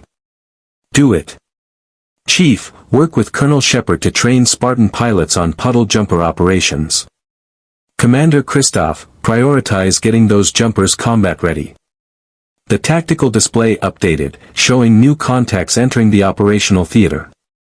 Ronan moved to the holographic projection, his expression grim as he studied the signatures. Wraith hive, Ronan identified. But not attacking. That's a scout pattern, they're mapping our defensive positions. They're learning, Taylor agreed, joining him at the display. The Queens have realized direct assault is costly. Now they probe, observe, adapt. It is what makes them such dangerous predators. Palmer leaned over the sensor station. We could engage now, drive them off before they complete their reconnaissance. No, Chief said. Let them watch. Let them see Infinity in orbit, see Spartans deploying, see the defensive network we're building. The more they learn about our capabilities, the more cautious they become. Caution means hesitation. Hesitation gives us time. The Chief's right, Shepard agreed. The Wraith's greatest advantage has always been psychological, they terrify populations into paralysis before they ever fire a shot. If we can make them afraid, make them hesitate, we flip the equation. The hive ship completed its reconnaissance pass and jumped to hyperspace, carrying data that would spread through the Wraith collective consciousness like infection. Information about humans who wore armor that shrugged off feeding attempts, about weapons that punched through organic hulls, about prey that coordinated across star systems with technology the Wraith hadn't seen in 10,000 years. The galaxy is changing, Taylor said softly, watching the hive's hyperspace window collapse. For my entire life, the Wraith have been inevitable. Death from the stars that could not be fought, only survived. Now, for the first time, I see them retreat. I see them afraid. Fear is a weapon, Chief observed. The Covenant learned that when they realized Spartans didn't die easily. The Wraith will learn the same lesson. A communication channel opened, Dr. Weir's voice carrying diplomatic concern that made Shepard wince. Colonel Shepard, Captain Lasky, we have a situation. The IOA has just transmitted through the Earth Gate. They're demanding a full briefing on UNSC Infinity and requesting, she paused diplomatically, that Captain Lasky submit to IOA oversight regarding all operations in the Pegasus Galaxy. Lasky's expression remained neutral, but his jaw tightened microscopically. Dr. Weir, with all due respect to the IOA, Infinity doesn't answer to civilian oversight from an alternate reality's Earth. We'll coordinate as allies, but we're not subordinating UNSC command authority. I explained that, we're said with the patience of someone who'd spent years managing impossible diplomatic situations. They were not receptive. Colonel Shepard, they're sending Richard Woolsey through the gate. He'll be here within the hour. Shepard groaned. Woolsey. Of course it's Woolsey. The man who thinks regulations can solve problems that require shooting. Who's Woolsey? Palmer asked. IOA's primary representative to Atlantis, Shepard explained. Brilliant administrator, follows protocol like it's religion, and has the tactical flexibility of a concrete wall. He means well, but he thinks every situation can be resolved through proper paperwork and committee review. I've met 100 Richard Woolseys, Lasky said. Every military command has civilian oversight that thinks war can be managed like a quarterly budget review. Chief, you'll accompany me to this meeting. The IOA needs to understand exactly what Spartans are and why UNSC protocols exist for very good reasons. Master Chief's visor reflected the tactical displays showing Wraith territories, human settlements, and the defensive network spreading across Pegasus. Understood, sir.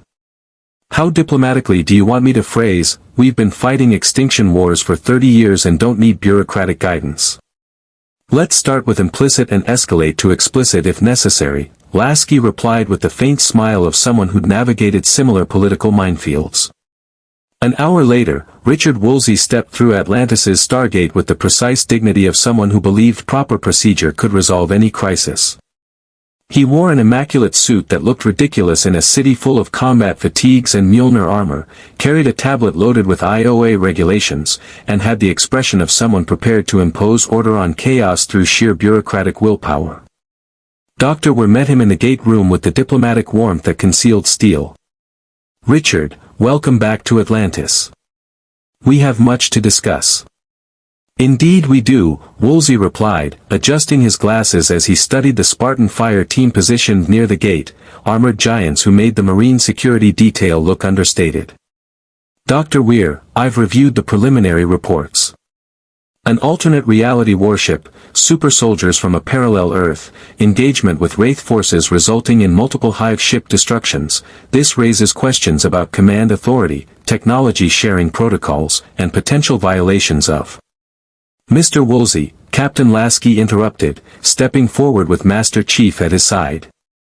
Captain Thomas Lasky, UNSC Infinity. Before you continue citing regulations from a reality 3 million light-years away, perhaps we should establish some baseline facts. Woolsey studied Lasky with the assessing gaze of someone trained to evaluate authority structures. Captain Lasky, I understand you command the vessel currently in orbit. The IOA has concerns about a military asset they don't control operating in their jurisdiction, Lasky said bluntly. Mr. Woolsey, I respect civilian oversight. In my reality, I answer to UNSC Fleet Command and ultimately to the unified Earth government. But those command structures don't exist here. Which means Infinity operates under my authority as senior UNSC officer present, coordinating with Atlantis as allies fighting a common enemy. The IOA controls Atlantis's supply line, approves all major operations, and has oversight authority regarding ancient technology and Earth's resources, Shepard interjected. Captain Lasky isn't using ancient technology, he's using UNSC technology that we pulled into this reality. The IOA doesn't have jurisdiction over equipment from alternate universes. Woolsey's expression suggested he was already composing regulations to address exactly that scenario.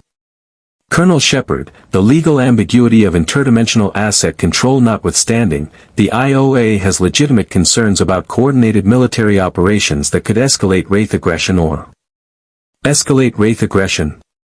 Ronan's voice cut through the conference room like a blade. The Wraith have been culling humans for 10,000 years. Exactly how much more aggressive can they get? They already treat us like cattle. At least now we're cattle with teeth. Master Chief spoke for the first time, his voice carrying the weight of 3 decades fighting impossible wars.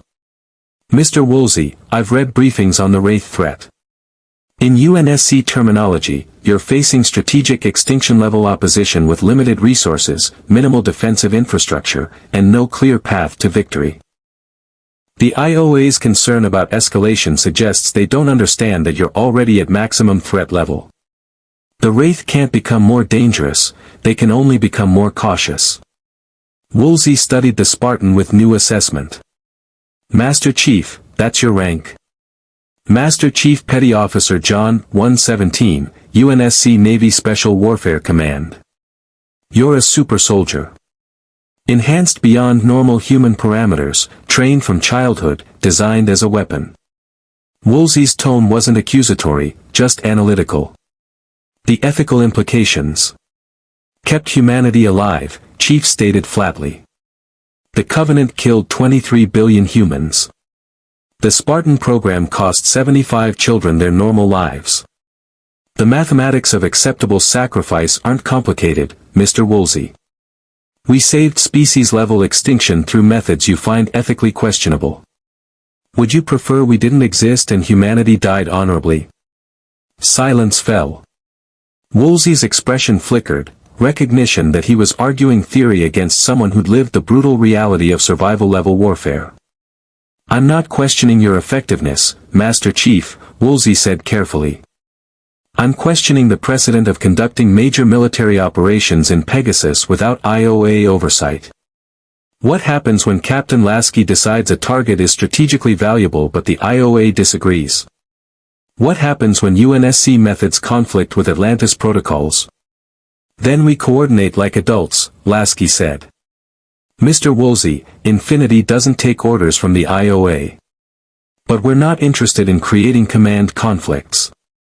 Colonel Shepard and I have established operational cooperation. Atlantis provides intelligence and ancient technology expertise, Infinity provides firepower and UNSC tactical capabilities.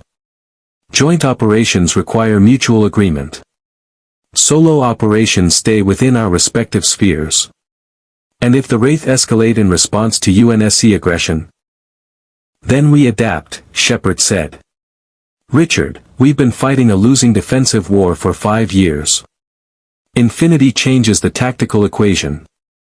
For the first time, we can hit back meaningfully. The IOA can debate ethics and oversight, but people are dying in Cullings every day. If UNSC methods save lives, I'm not going to let bureaucracy kill people through inaction. Woolsey was quiet for a long moment, his analytical mind processing variables and political realities. Finally, he sighed. Dr. Weir, Colonel Shepard, I'll report to the IOA that operational cooperation with UNSC Infinity is proceeding under established alliance protocols. But, he looked at Lasky directly, Captain, the IOA will be monitoring this situation closely. If UNSC operations destabilize the Pegasus Theater or create diplomatic complications, then I'll answer for it, Lasky said. Mr. Woolsey, I'm not asking for approval. I'm informing you as a courtesy that Infinity intends to defend human populations in Pegasus using UNSC methods and resources. You're welcome to observe, coordinate, or file objections. But we're not waiting for committee approval while people die. Woolsey nodded slowly. I understand, Captain. And for what it's worth, he glanced at the tactical displays showing defensive networks spreading across multiple worlds, the Wraith should be afraid. They've had this galaxy unopposed for far too long. McKay burst into the conference room, tablet clutched like a weapon, Christoph right behind him. We've got it. The slip space mathematics, we can recreate the dimensional resonance. Well, theoretically. Probably. There's a 73% chance of success assuming we can stabilize the exotic particle cascade N. English, Rodney, Shepard demanded. We can send Infinity home, McKay said. Maybe. Eventually. If everything works perfectly and nobody gets turned inside out at the quantum level. Lasky exchanged glances with Master Chief. Going home meant leaving Pegasus to fight alone. Staying meant abandoning any chance of reconnecting with UNSC Command, with Earth, their Earth. How long to implement? Lasky asked quietly. Months minimum, Christoph answered. We need to build specialized equipment, conduct test runs, refine the calculations. It's not a quick process, Captain. Then we have time to decide, Lasky said. Right now, we have a galaxy that needs defending and Wraith that need to learn respect. The decision about going home can wait until we've finished the mission here. Chief understood the unspoken implication. Spartans didn't abandon people who needed them. Not while the fight continued.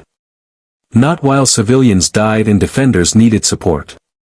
Sir, Chief said formally, recommend we continue defensive operations and technology integration. The mission in Pegasus isn't complete. Lasky smiled. Agreed, Chief. Mr. Woolsey, you can report to the IOA that UNSC Infinity is committed to Pegasus defense for the foreseeable future. We're not going anywhere. Outside the conference room, through Atlantis's massive windows, stars gleamed across the Pegasus night. Somewhere among those stars, Wraith Queens conferred about the impossible prey that fought back, about humans who wore armor and refused to die, about the changing galaxy where predators suddenly faced competition. The war was far from over. But for the first time in 10,000 years, the Wraith had reason to fear what lurked in the darkness between Cullings. The Wraith response came 3 weeks later with the cold precision of predators who'd spent millennia perfecting the art of overwhelming force. Long-range sensors detected the hyperspace windows first, not 3 hives this time, not 6, but 17 hive ships dropping into normal space at the edge of Atlantis's sensor range in a formation that spoke of coordinated strategy and serious intent. Contact. Major Lorne's voice carried across Atlantis's command center. Multiple hyperspace signatures, count is 17, correction, 19 hive ships. They're forming up at 6 million kilometers, holding position.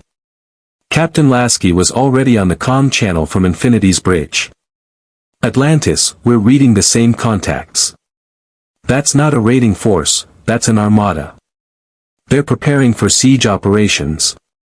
Shepard studied the tactical hologram with the grim expression of someone who'd seen this pattern before, the Wraith committing overwhelming strength when they decided a target was worth the casualties. They're not probing anymore. They've assessed us, calculated the cost, and decided Atlantis is worth taking down regardless of losses. Master Chief stood at the tactical display, his Mjolnir armor's neural interface processing threat assessments that painted a picture even a Spartan found concerning. 19 hives meant thousands of Wraith warriors, hundreds of Dart squadrons, and firepower sufficient to reduce Atlantis to rubble given time. What standard Wraith siege doctrine? Chief asked. Blockade first, Ronan answered, moving to the display. Cut off escape routes, prevent reinforcement. Then they soften defenses with dart strikes and long-range bombardment. Once shields are down, they land ground forces and feed on everyone they find. Takes days, sometimes weeks. They're patient when they want to be. Except we have Infinity, Palmer observed from her position coordinating Spartan deployments. 19 hives against one UNSC warship and an ancient city, the math isn't as favorable for them as they think. Don't underestimate them, Taylor warned.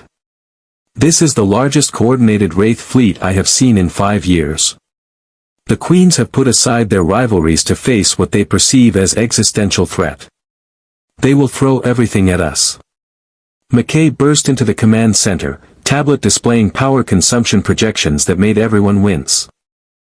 Atlantis's shield can hold against sustained bombardment for approximately 72 hours before the ZPM depletes to critical levels. After that, we're relying on Naquata generators, which give us maybe another 12 hours. 84 hours total before we're defenseless. Then we don't let them bombard us for 84 hours, Lasky stated. Infinity moves to intercept. We engage at maximum range, force them to commit forces to dealing with us, take pressure off Atlantis. Captain, 19 hives against one ship, Commander Kristoff began. Are still just organic vessels with no shields and predictable tactics, Lasky finished. Commander, bring the Mac guns online. Full capacitor charge. Palmer, ready all Archer pods. We're about to teach these Wraith what happens when you bring knives to a Mac gun fight. Chief was already coordinating Spartan deployments through his neural interface. Spartan teams to defensive positions across Atlantis. Ancient drone systems armed and ready. Puddle jumpers prepped for rapid deployment. If they breach the shield, they'll find every corridor contested. The tactical display showed Infinity breaking orbit, massive fusion engines burning hard as the warship accelerated toward the Wraith formation. 5.7 kilometers of human engineering and stubbornness moving to meet 19 biological warships that collectively outmassed it by orders of magnitude. On Infinity's bridge, weapons systems painted targeting solutions across every hive in range. Captain Lasky sat in the command chair with the calm of someone who'd faced impossible odds before and survived through superior firepower and uncompromising determination. Weapons free, Lasky ordered. Forward Mac batteries, commence firing. Show them what UNSC engineering looks like when it's angry. The magnetic accelerator cannons fired in sequence, a stuttering rhythm of electromagnetic thunder that sent 3,000-ton slugs downrange at 4% of light speed. Physics became weaponized, kinetic energy release measured in gigatons. The first salvo hit 3 hives simultaneously. Organic armor that had weathered ancient weapons for millennia simply ceased to exist under impacts that released more energy than nuclear warheads. The hive ships shuddered, biological systems screaming as structural damage cascaded through living corridors and regenerating bulkheads. But 19 hives meant distributed damage absorption. The wounded vessels fell back while undamaged ships moved forward, returning fire with particle beams that reached across the void to claw at Infinity's shields. Shields holding at 87%, the tactical officer reported. Enemy weapons are significantly lower yield than Covenant plasma. We can tank this all day. Don't get cocky, Palmer warned. They adapt. Give them time and they'll figure out how to hurt us. The Wraith were already adapting.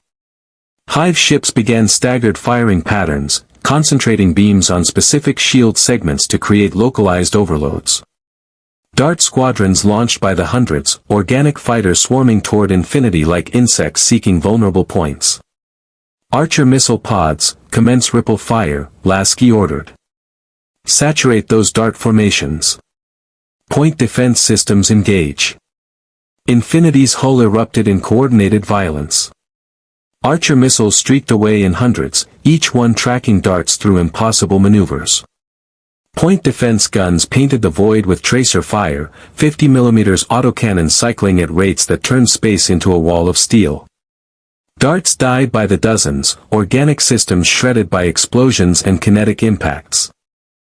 But hundreds more kept coming, some breaking through the defensive fire to strafe Infinity's hull with particle weapons that scored armor plate and tested shield integrity. On Atlantis, Shepard watched the engagement through long-range sensors, seeing Infinity trade blows with an entire Wraith fleet while maintaining position between the hives and the city. They're drawing aggro. Every hive focusing on Infinity is one not shooting at us. Then we don't waste the opportunity, Chief stated. Colonel, those hives are concentrated on a single target. Classic tactical mistake. Fixation on primary threat while ignoring secondary capabilities. If we launch puddle jumpers with drone weapons, we hit them from an angle they're not defending, Shepard finished, already moving toward the jumper bay. Ronan, Taylor, gear up. McKay, you're with us. Chief, your people coming. Negative, Chief replied. Spartans stay on Atlantis perimeter defense. If any darts break through to the city, we'll handle them. You focus on the hives. 6 puddle jumpers launched from Atlantis, cloaking systems engaging as they accelerated toward the furball that had engulfed Infinity's position. Ancient technology rendered them invisible to Wraith sensors, allowing them to approach within drone range undetected.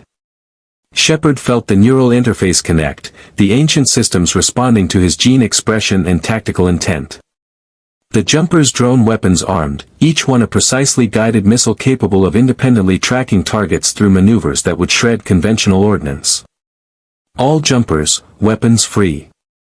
Target hive ships showing structural damage from max strikes.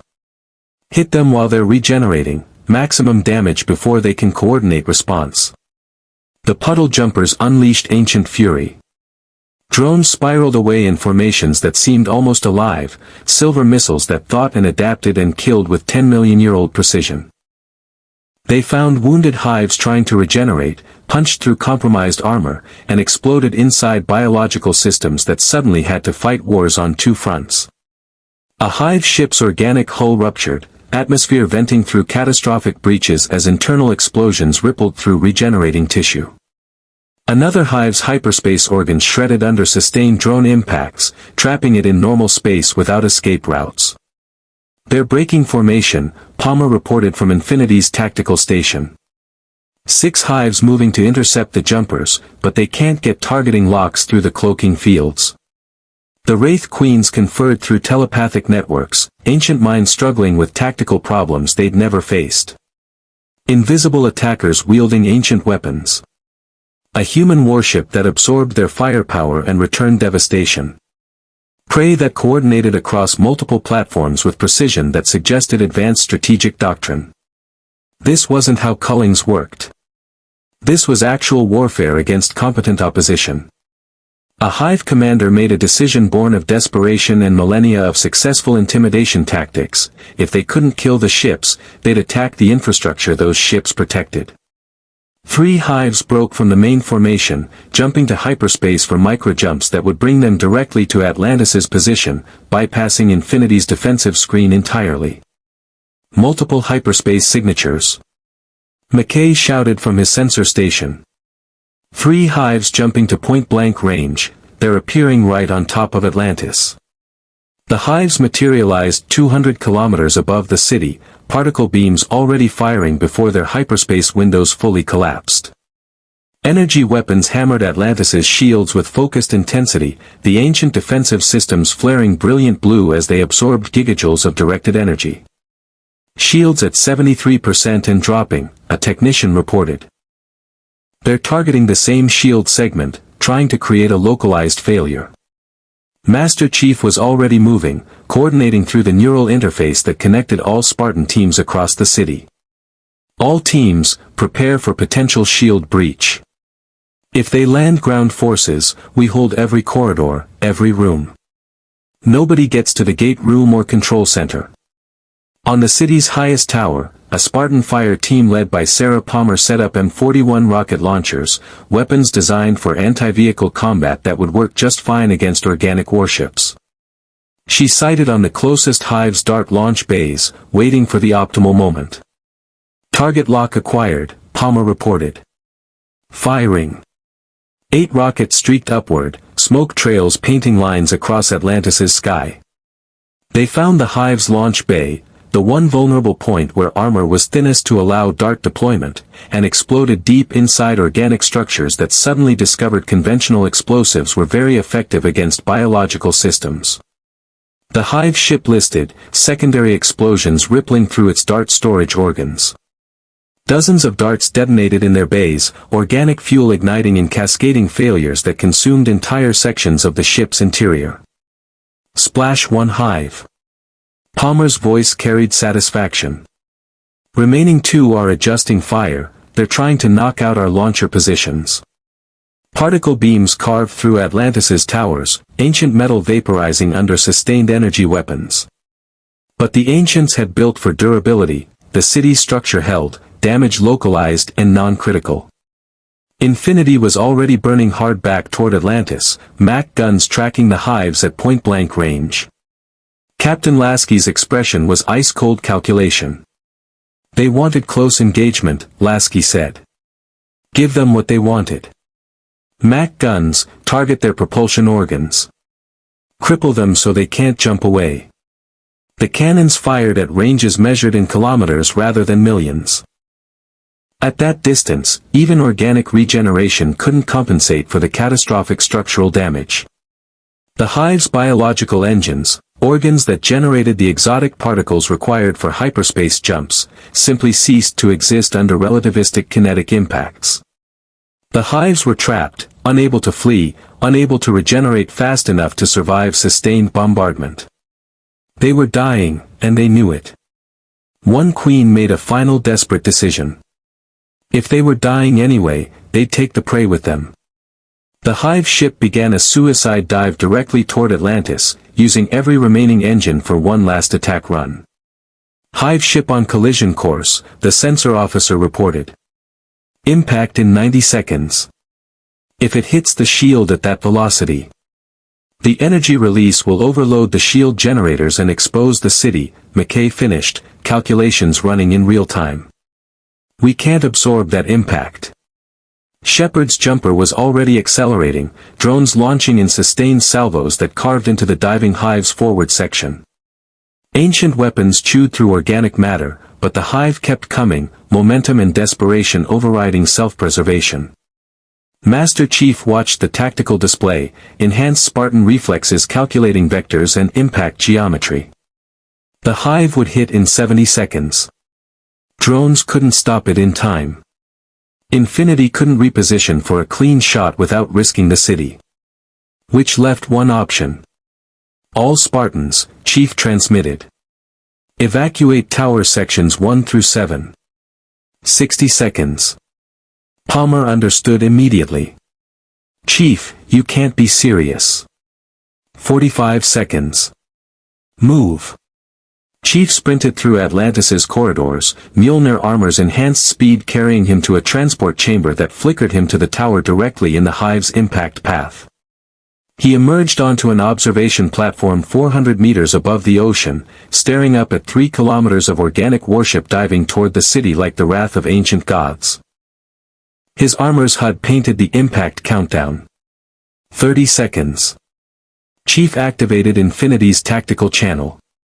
Commander Kristoff, I need a Mac gun shot, precision targeting. Coordinates uploading now. You have one chance to make this work. Kristoff's voice was tight with understanding of what Chief was requesting. Chief, those coordinates put you at ground zero. The shockwave. We'll hit Atlantis whether I'm here or not. Take the shot. On Infinity, Lasky made the decision without hesitation. Warriors understood sacrifice. Spartans understood it better than most. Fire. The Mac gun spoke one final time. The tungsten carbide slug crossed the distance in microseconds, trajectory calculated with mathematical perfection. It hit the diving hive ship precisely amidships, 3,000 tons of kinetic energy shattering organic structure that was already stressed beyond survival limits. The hive ship broke apart. Not exploded, just structurally failed, momentum carrying the fragments forward but impact energy dispersed across dozens of pieces instead of one concentrated mass. The fragments hit Atlantis's shield. The barrier flared, overloaded, failed in that specific section. But distributed impacts didn't carry enough individual energy to penetrate the city's secondary defenses. Organic debris rained across Atlantis, chunks of biological matter splattering against ancient towers. One massive fragment tumbled directly toward Chief's position, 30 tons of organic hull that would pulverize even Mjolnir armor. Chief jumped. His enhanced reflexes, armor's thrusters, and simple desperate momentum carried him clear as the fragment crashed through the platform. He fell, Mjolnir calculating impact velocity with the ocean 400 meters below, survivable, barely. A puddle jumper appeared beneath him, Shepard's voice crackling through the comm, somebody call for a ride? Chief hit the jumper's hull, mag boots engaging to lock onto the ancient metal. The jumper's rear hatch opened, Ronan hauling the Spartan inside with strength that suggested the Satadin could probably arm wrestle a Spartan and make it interesting. Nice catch, Shepard, Chief said, recovering his balance. We have our moments. You okay? Functional. Chief checked his armor systems, shield generators down to 17%, minor structural damage, neural interface slightly scrambled but operational. Nothing that would prevent continued combat operations. The battlefield had gone quiet. The diving hive was debris. The two remaining close-range hives had been pounded into biological wreckage by combined fire from Infinity and the Jumper Squadron. The 16 remaining hives from the original formation were withdrawing to hyperspace range, Queens apparently deciding the cost was too high. They're retreating, Taylor said with quiet wonder. 19 hives, and we drove them off. We didn't drive them off, Shepard corrected. We scared them. There's a difference. On Infinity's bridge, casualty reports came in, minor injuries, some structural damage, shield generators stressed but functional. 0 fatalities. They just fought an entire Wraith armada and survived with 0 fatalities. Captain, Palmer reported, long-range sensors show the remaining hives jumping to hyperspace. Multiple vectors, no coordinated destination. They're scattering. Lasky allowed himself a moment of satisfaction. Status on Atlantis. Shield sections regenerating, McKay transmitted. We took damage but nothing structural. The city's still operational, and, I can't believe I'm saying this, we just survived a 19-hive siege with minimal casualties. That's unprecedented in Pegasus history. Master Chief stood in the puddle jumper, looking at the debris field where Wraith hives had been, at Infinity maintaining overwatch position, at Atlantis gleaming beneath them, intact, defended, victorious. Colonel Shepard, Chief said quietly, I think we just changed the strategic balance in this galaxy. Shepard smiled. Chief, I think we just started a war the Wraith aren't sure they can win. And that's exactly what we needed. The aftermath of the battle transformed Atlantis into something resembling a victory celebration crossed with a trauma ward. Marines who'd never seen the Wraith retreat slapped each other's backs while medical teams treated minor injuries and shield technicians worked frantically to stabilize power systems that had been pushed to their absolute limits. In the city's commissary, someone had broken out contraband alcohol, and even Dr. Ware had stopped trying to maintain proper decorum. Master Chief stood on Atlantis's eastern pier, Mjolnir armor reflecting the Pegasus sunset while his neural interface processed combat data from the engagement. Beside him, Shepard leaned against the railing with a beer that technically violated about 17 regulations, watching debris from destroyed Wraith hives burn up in atmospheric re-entry like meteor showers. "You jumped off a 400-meter tower," Shepard said conversationally. "I've done stupid things in my career, but that's impressive even by my standards." "Calculated risk," Chief replied. "Armor thrusters provide limited maneuvering capability, enhanced skeletal structure can absorb impacts that would kill unaugmented humans, and you were in position to intercept. The mathematics supported survival."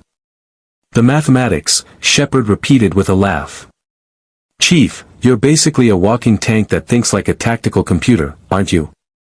That was the design goal of the Spartan-II program. Well, it worked.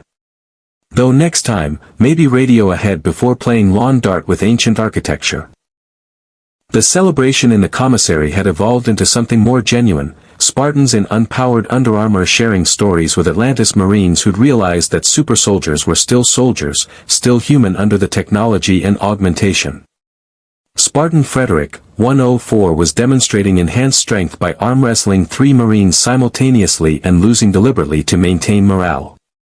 Palmer sat with Ronan, comparing scars and discussing optimal methods for killing Wraith at close range.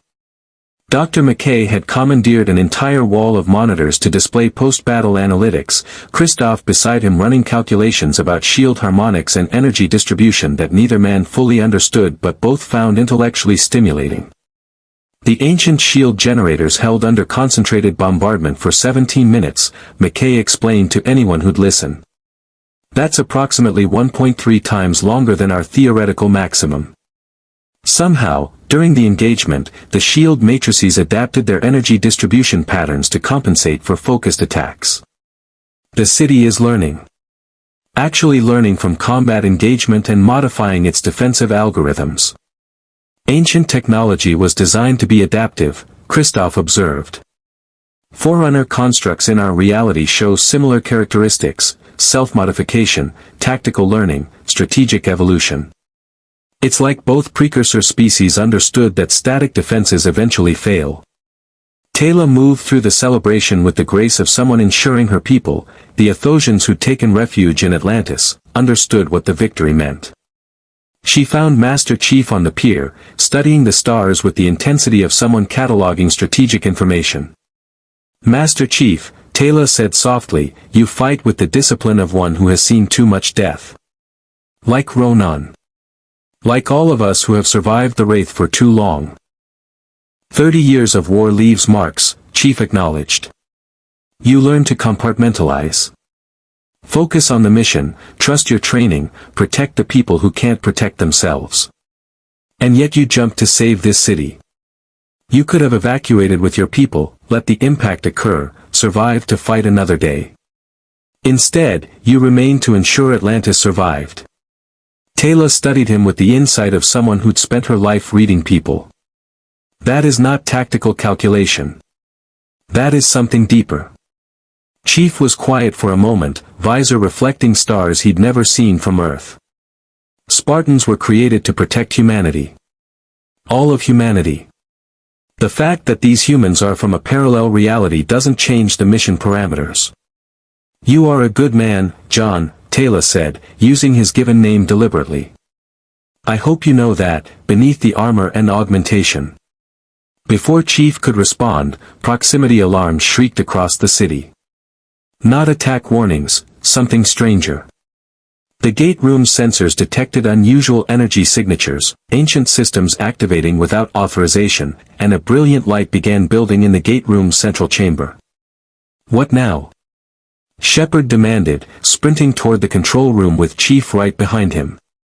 The gate room had transformed into something that made even ancient technology look understated. The Stargate itself was inactive, but a column of golden light erupted from the floor, rising toward the ceiling in patterns that seemed simultaneously random and precisely orchestrated. Within the light, a figure began materializing, humanoid, translucent, radiating energy that made every ancient sensor in the city go haywire. Ascended being, McKay breathed, watching readings that defied every physical law he understood.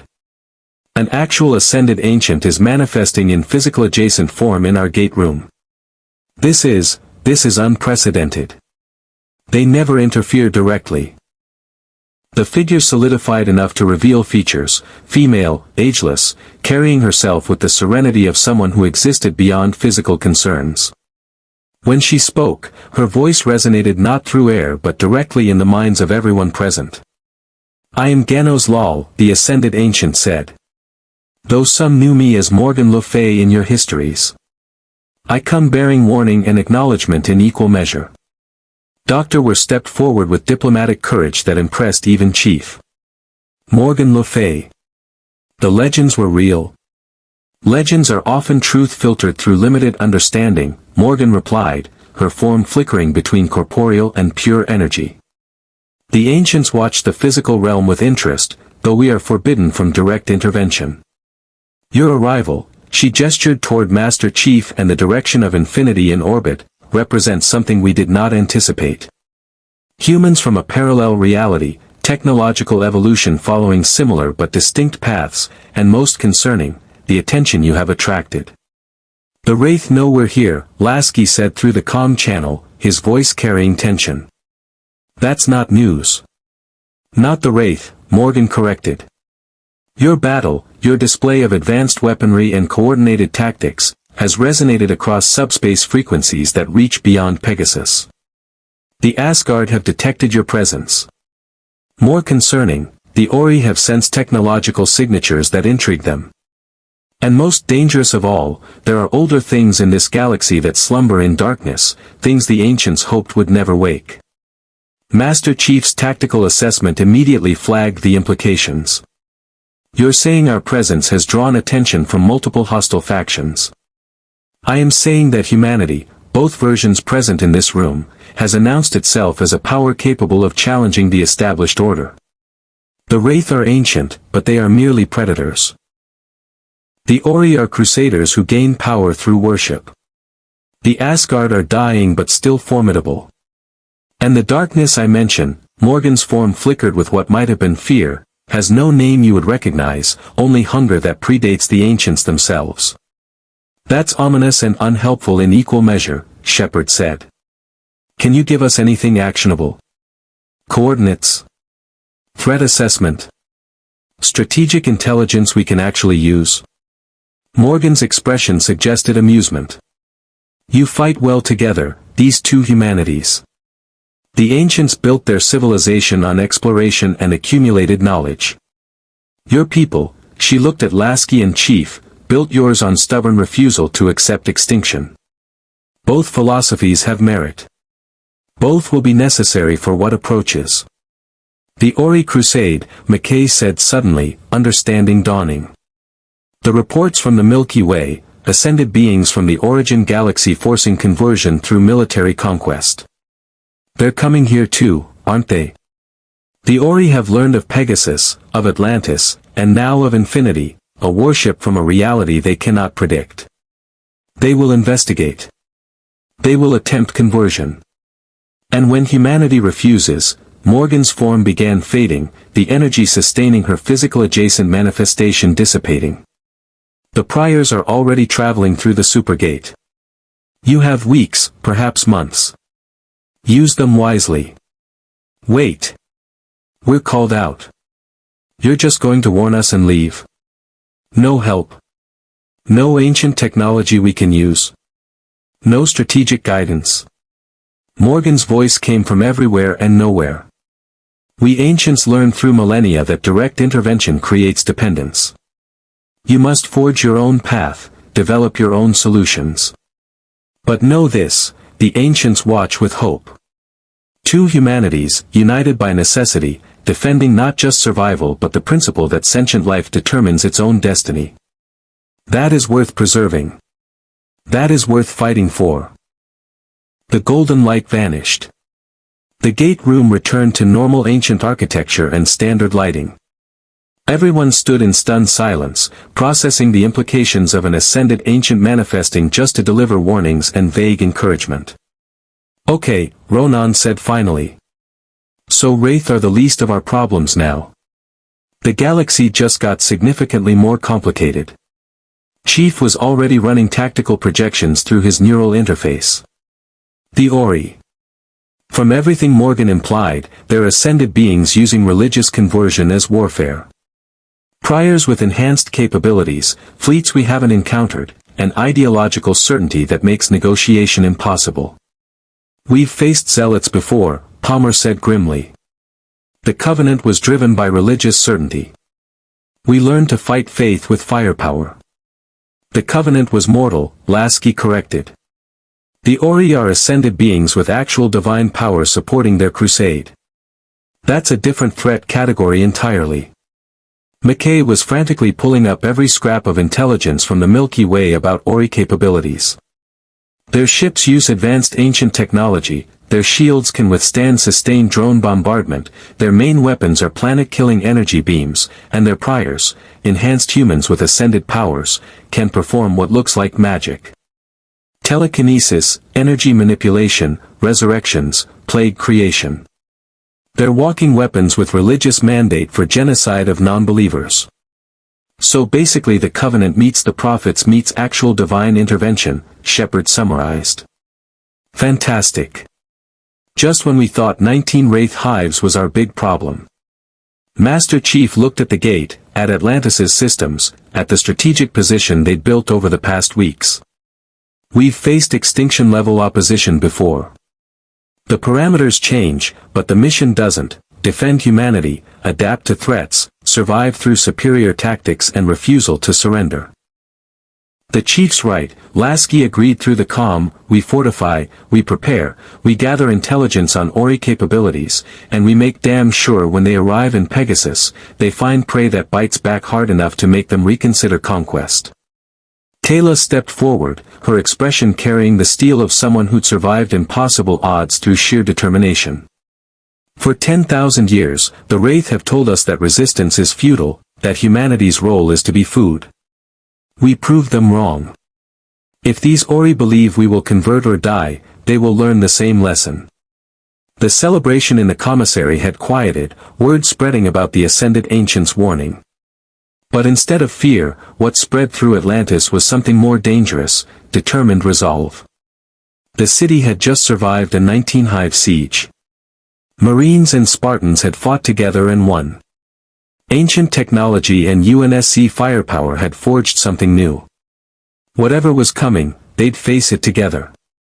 In the medical bay, Dr. Carson Beckett was treating minor injuries from the battle when he noticed something unusual. One of the Spartan team members, Frederick, 104, had sustained what should have been significant damage but was already healing at accelerated rates. Remarkable, Beckett muttered, scanning the Spartan's enhanced biology. Your augmentations include some form of advanced healing factor. The nanomachines in your bloodstream are actively repairing tissue damage at cellular level. Fred's helmet was off, revealing features that carried the hard edges of someone who'd been fighting since childhood. Standard Spartan-II augmentation package. Catalytic thyroid implant, superconducting fabrication of neural dendrites, occipital capillary reversal. We heal fast, think faster, and hit hard. You were children when they did this to you, Beckett said softly, Irish accent thickening with emotion. That's unconscionable. Making weapons out of children. It saved humanity, Fred replied without rancor. The Covenant would have killed everyone. The Spartan program cost us normal lives but bought survival for billions. I'd make the same choice again. Beckett didn't have a response to that level of acceptance. He'd spent his career trying to heal people, not create super soldiers. But looking at Fred, at the scars, the augmented body, the absolute certainty of purpose, he understood something fundamental. Sometimes survival required terrible choices, and the people who made those choices carried the weight forever. On Infinity's observation deck, Captain Lasky stood watching Atlantis gleaming below, thinking about Morgan Le Fay's warning. The Ori were coming.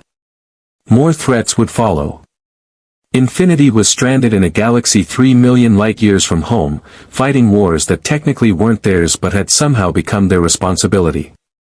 And yet, looking at Atlantis, at the city that had pulled them across realities, at the people who'd welcomed them as allies despite representing complicated unknown variables, Lasky felt something he hadn't expected. Purpose. The mission in Pegasus wasn't a mistake or a catastrophe to fix through returning home. It was exactly where Infinity needed to be. Where Spartans and Marines and crew who'd spent 30 years fighting extinction wars could actually make a difference in a galaxy that needed defenders who refused to quit. Commander Christoph, Lasky transmitted to engineering, "How are those slip space drive repairs coming?" "On schedule, Captain. 6 months to full operational capacity, assuming no complications." "Slow them down." Silence on the channel. Then Christoph's careful voice, "Sir, did you just order me to delay our ability to return home?" "I ordered you to prioritize defensive systems integration and tactical capabilities enhancement. Slip space drive repairs are secondary priority until we've secured Pegasus against current threat vectors. We're not abandoning this galaxy while it needs us." "Understood, Captain." Christoph out. Master Chief appeared beside Lasky, armor painted orange in the sunset light. "Overheard the order, sir. The crew will support it, but some will wonder why we're staying when we have the option to leave. Because Spartans don't abandon missions, Chief. And this mission, defending people who need defenders, fighting enemies that need fighting, that's what we do. Whether it's in our reality or someone else's." Chief nodded slowly. "Agreed, sir. Permission to continue training operations with Atlantis teams. If the Ori are coming, we need to be ready." "Granted." "And Chief? That jump today, off the tower. Don't do it again." "Can't promise that, sir. Sometimes the mission requires unconventional approaches." Lasky smiled despite himself. "Dismissed, Master Chief. Try not to give Commander Palmer any more heart attacks." As Chief left, Lasky looked back at Atlantis, at the city that had survived 10,000 years beneath oceans and 5 years of Wraith sieges and now hosted an alliance between two versions of humanity that should never have met. The Ori were coming. Ancient darkness stirred. The Asgard watched with interest. And somewhere in the depths of Pegasus, Wraith queens plotted revenge against the prey that had humiliated them. But Infinity was here. Atlantis stood strong. And together, two humanities had decided that this galaxy was worth defending. Whatever came next, they'd face it the way both civilizations had always faced impossible odds, with stubborn determination, superior firepower, and the absolute refusal to accept defeat. The war for Pegasus had only just begun. The Ori arrived 3 weeks later with the devastating certainty of holy warriors convinced of their divine mandate. The Supergate activation sent shockwaves through Atlantis's long-range sensors. A massive artificial wormhole stabilizing at the edge of Pegasus Galaxy, a doorway between galaxies that shouldn't exist but did because ascended beings had decided mortal worship was worth the engineering effort. "Hyperspace window forming," Major Lorne reported, his voice tight with tension. "Size is, Jesus, that's not a ship, that's a mobile fortress." The Ori warship emerged from the Supergate like judgment made manifest. 4 kilometers of sleek white hull that radiated power even through sensor readings, geometric perfection that made ancient architecture look primitive, and energy signatures that made every physicist aboard Infinity question their understanding of physics. The ship didn't just move through space, it seemed to impose its will on reality, demanding the universe accommodate its presence. Master Chief stood at Atlantis's tactical display, Mjolnir armor's neural interface processing threat assessments that painted increasingly dire pictures.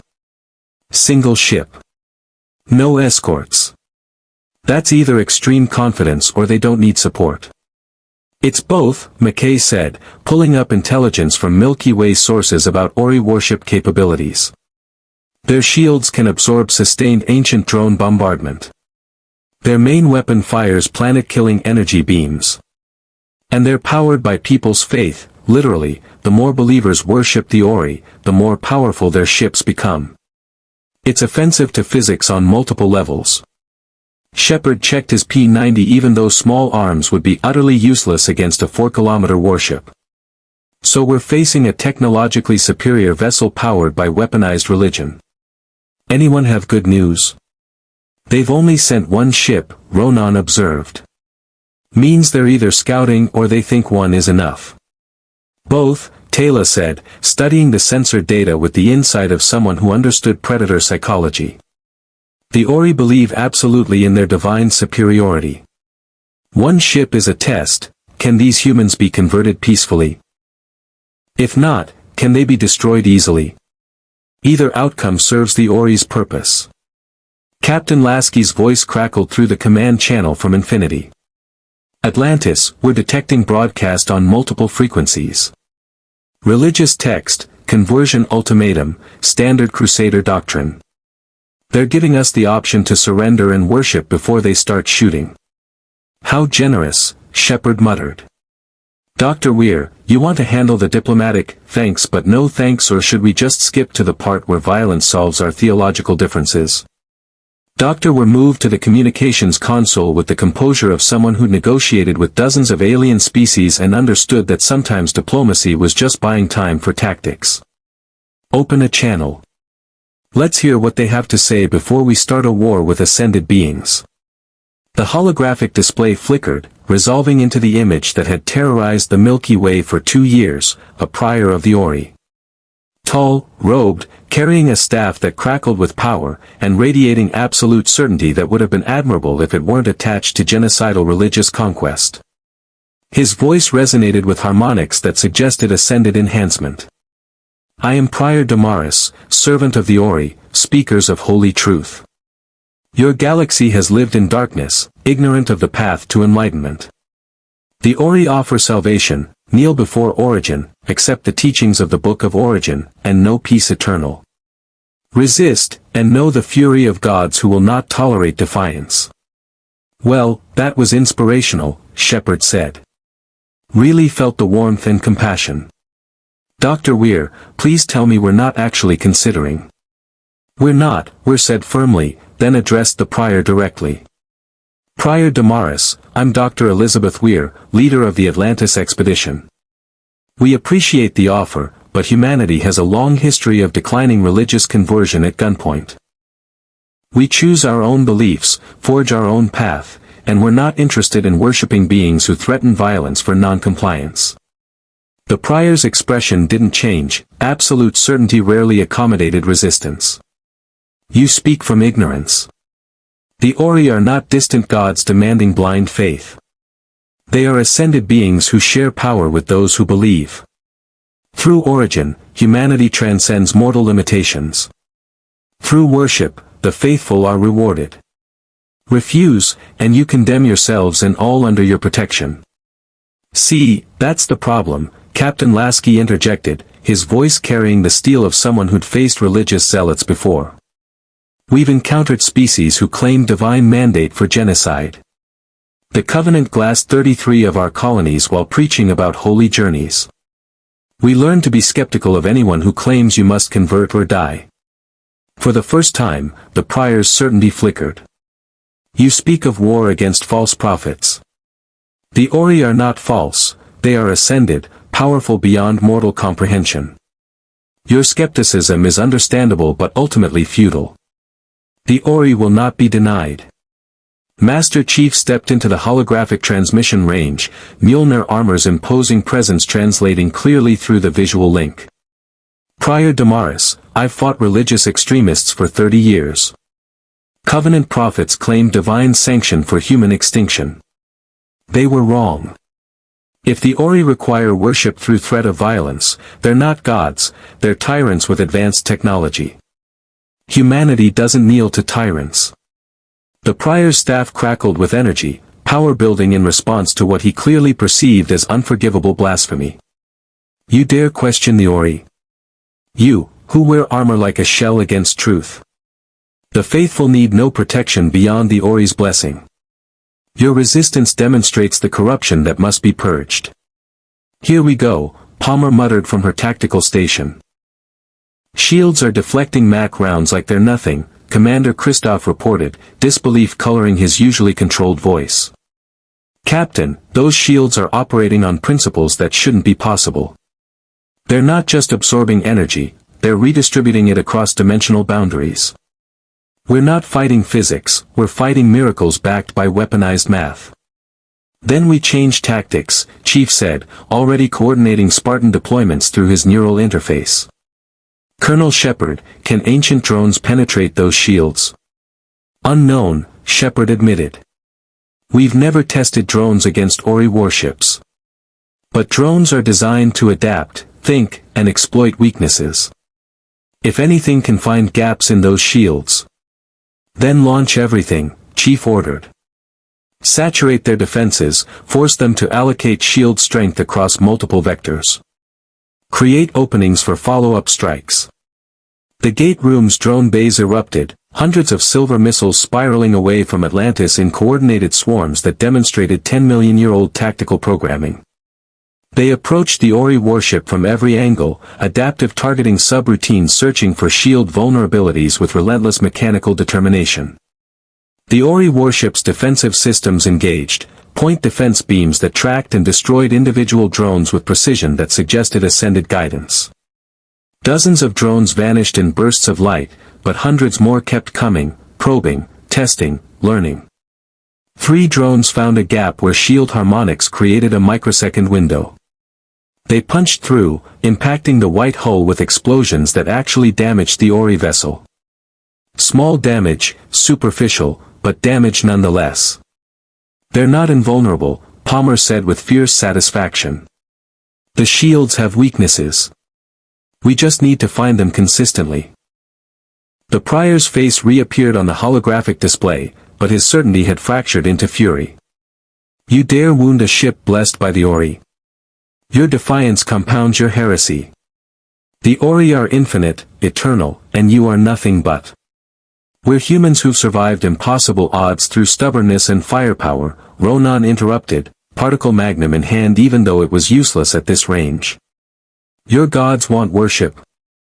They can get in line behind every other species that's tried to kill us and failed." The Ori warship's bombardment intensified, multiple energy beams hammering Atlantis's shield while secondary weapons tracked and destroyed incoming drones. The city shuddered, ZPM power dropping rapidly as ancient technology fought to maintain defensive integrity against weapons it was never designed to counter. "Shield at 43%, McKay reported. "We need to do something dramatic in the next 3 minutes or we're going to lose shield integrity entirely." Master Chief was already moving, sprinting toward the puddle jumper bay with a plan forming that was tactically insane but operationally feasible. "Spartan fire teams, combat deployment. We're boarding that warship. You want to board a 4-kilometer vessel crewed by religious fanatics with ascended powers backing them?" Shepard demanded, even as he fell into step beside Chief. "That's suicide." "It's asymmetric warfare," Chief corrected. "They're focused on ship-to-ship combat. They're not expecting boarding actions from opponents they view as technologically inferior. We get inside, disable critical systems from within, create tactical chaos. It's what Spartans do." Palmer was already coordinating with fire teams, her voice carrying across Spartan channels. "All teams, combat loadout. Expect hostile environment, superhuman opposition, and zero room for error. We're teaching gods what Spartans learned fighting Covenant prophets: divinity doesn't stop bullets if you aim well enough." 6 puddle jumpers launched from Atlantis, cloaking systems engaging as they accelerated toward the Ori warship.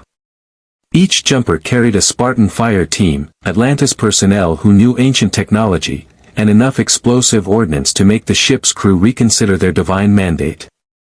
The jumpers approached through the chaos of ongoing combat, invisible to Ori sensors that were designed to track energy signatures and mass but not ancient cloaking fields that bent spacetime around objects. They found docking ports, breaching points, sections where the white hull was designed for internal access. Master Chief's jumper latched onto an access port, cutting through with plasma torches that made short work of material designed for aesthetics rather than security. The Spartan teams poured into the Ori warship's corridors, white hallways that gleamed with religious iconography and hummed with power that felt wrong to human senses. Hostile contacts, Chief reported, motion tracker painting figures approaching from multiple directions. Engaging. The Ori's crew weren't warriors in the traditional sense, they were converted believers, humans from the Origin galaxy who'd accepted Origin and received enhanced capabilities as reward. They fought with energy weapons that crackled with ascended power, with hand-to-hand combat skills enhanced beyond natural limits, with absolute certainty that their cause was righteous. They died anyway. UNSC training met religious fervor, and training won through superior tactics and refusal to hesitate. Spartan marksmanship put rounds through center mass with precision that made enhanced reflexes irrelevant. Mjolnir shields absorbed energy weapon strikes while servo motors delivered counterattacks that shattered bones even through enhanced durability. Master Chief moved through the corridors like mechanized death, MA-5D rifle tracking targets with mathematical precision while his enhanced reflexes processed combat geometry in microseconds. Beside him, Ronan fought with savage joy, particle magnum blowing holes through Ori crew members who'd never faced opponents this determined. Engineering section located, McKay transmitted from his position 3 decks down, scanning ancient-derived systems with his tablet. Their power distribution network is centralized, typical ancient architecture adapted for Ori purposes. If we overload the primary conduits, we can cascade failures through their entire power grid. Do it, Chief ordered. All teams, converge on engineering. We disable this ship's offensive capabilities, then we evacuate before they adapt. The Ori warship's crew was adapting already. Security teams with enhanced capabilities and better coordination were converging on the Spartan positions, led by lower-level priors whose staffs crackled with power that suggested ascended enhancement. One prior raised his staff, energy gathering for an attack that would incinerate everyone in the corridor. Spartan-IV Sarah Palmer shot him 3 times before he could complete the gesture. Ascended powers require concentration. Bullets require trigger pulls. Advantage, bullets. They reached engineering, a vast chamber where crystalline matrices channeled power drawn directly from subspace through mechanisms that made even McKay struggle with the physics. The power flowing through those conduits could have supplied Earth's entire electrical grid for decades, all dedicated to maintaining shields and weapons for a vessel whose purpose was conversion through overwhelming force. Setting charges, Chief reported, placing explosive packs at critical junction points identified by McKay's scans. 30 seconds to detonation. All teams, exfiltration routes Alpha through Delta. Move. The Spartans withdrew through corridors now filled with alarms and desperate crew members, fighting retreating actions that demonstrated why boarding Spartan-occupied vessels was tactically inadvisable. The puddle jumpers still cloaked at the access points, waiting with hatches open and engines hot. The charges detonated simultaneously, shaped explosions that severed power conduits at precisely calculated points. The cascade effect was immediate, shield generators lost primary power, weapon systems went offline, and the Ori warship's elegant white corridors suddenly filled with darkness and emergency lighting. On Atlantis, sensors detected the shield collapse. Shepard's voice carried fierce triumph, their shields are down. Infinity, now's your chance. Captain Lasky didn't hesitate. All batteries, concentrated fire. Target their primary weapon systems. Disable that ship before they can restore shields. Infinity's weapon systems unleashed coordinated devastation. Mac rounds punched through hull sections now unprotected by shields, Archer missiles found weapon ports and detonated deep inside the ship's systems, and point defense guns stitched the white hull with patterns of destruction that would have made the vessel's designers weep. The Ori warship listed, catastrophic damage overwhelming its regeneration systems. But it wasn't destroyed, couldn't be destroyed completely without risking ascended intervention. The prior's voice crackled across all frequencies, fury and disbelief replacing religious certainty. This is not possible. The Ori are supreme. You cannot, this defies, the transmission cut off as the warship's communication systems failed. "They're retreating," Palmer reported from her puddle jumper, watching the crippled Ori vessel attempting to generate enough power for hyperspace jump. "Shields are regenerating slowly, but they're prioritizing escape over continued engagement." "Let them go," Lasky ordered. "Let them report back to their crusade that Pegasus isn't an easy conquest. Let every Ori ship know that humanity here doesn't kneel." The Ori warship flickered and vanished into hyperspace, limping back to the supergate carrying the news that would ripple through the Ori crusade. Humans and Pegasus had wounded a ship blessed by ascended beings. The faithful had been defeated. The unbelievers had prevailed through tactics and determination and absolute refusal to accept divine mandate. Master Chief stood in the puddle jumper as it returned to Atlantis, watching the space where the Ori warship had been. His armor's combat recorder had documented everything: prior capabilities, Ori crew enhancement levels, ship system vulnerabilities, tactical responses to boarding actions. "First engagement with the Ori," Chief said quietly. "We won. But they'll adapt. They'll come back stronger, smarter, with more ships and better tactics. This was just their opening move. Then we'll be ready," Shepard replied. "We've got Spartans, ancient technology, UNSC firepower, and sheer bloody-minded determination. The Ori want to convert this galaxy. They're going to learn that Pegasus already has religions. We worship survival, tactical competence, and telling would-be gods to go to hell." On Infinity's bridge, Lasky watched sensor readings showing the Ori warship fleeing toward the supergate. Around him, crew members who just fought ascended beings and one maintained their posts with professional discipline, but he could see the pride in their movements. "Commander Christoph," Lasky said, "update all combat logs. Today we proved that UNSC doctrine works against enemies claiming divine authority. Share the tactical data with Atlantis.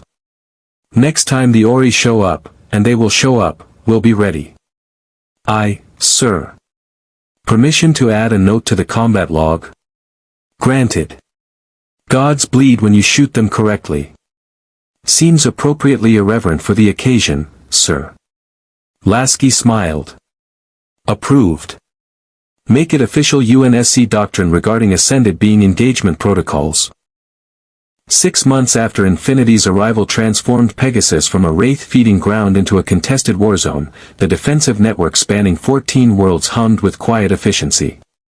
Ancient shield emitters powered by Naquata generators protected settlements that had lived in terror for generations. Spartan fire teams rotated through forward operating bases, training local militias and responding to Wraith probes with devastating effectiveness. And in Atlantis's expanded operations center, holographic displays showed a galaxy that was finally, cautiously, learning to hope. Master Chief stood on the city's highest tower as twin suns set over the Lantean Ocean, Mjolnir armor painted gold and crimson in the dying light. His neural interface processed status reports from across Pegasus, Manaria reporting 0 culling attempts in 4 months, the Genii requesting tactical training for their military, Athosian settlements expanding beyond subsistence farming into actual civilization building. Small victories, but victories nonetheless. "Enjoying the view?" Shepard approached with 2 beers, offering one before remembering Chief's helmet situation. "Right, armor. My bad." Chief's helmet retracted with a pneumatic hiss, revealing features that carried the weight of 30 years fighting impossible wars. He accepted the beer with the slight awkwardness of someone who didn't drink often but understood the gesture's significance. Watching the sun set on a world that's not under immediate threat of extinction. "It's different from what I'm used to." "Gets addictive," Shepard agreed, leaning against the railing. 5 years ago, I was flying helicopters in Afghanistan, bored out of my mind.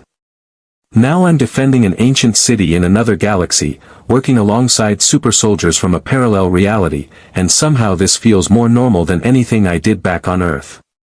Below them, the city thrummed with coordinated activity. Dr. McKay and Commander Christoph had achieved what both called their masterpiece, a hybrid reactor system that integrated Naquata enhancement with UNSC fusion technology, producing power outputs that exceeded either system's individual capabilities. The result powered not just Atlantis but the entire defensive network, proof that two versions of humanity could create something neither could achieve alone.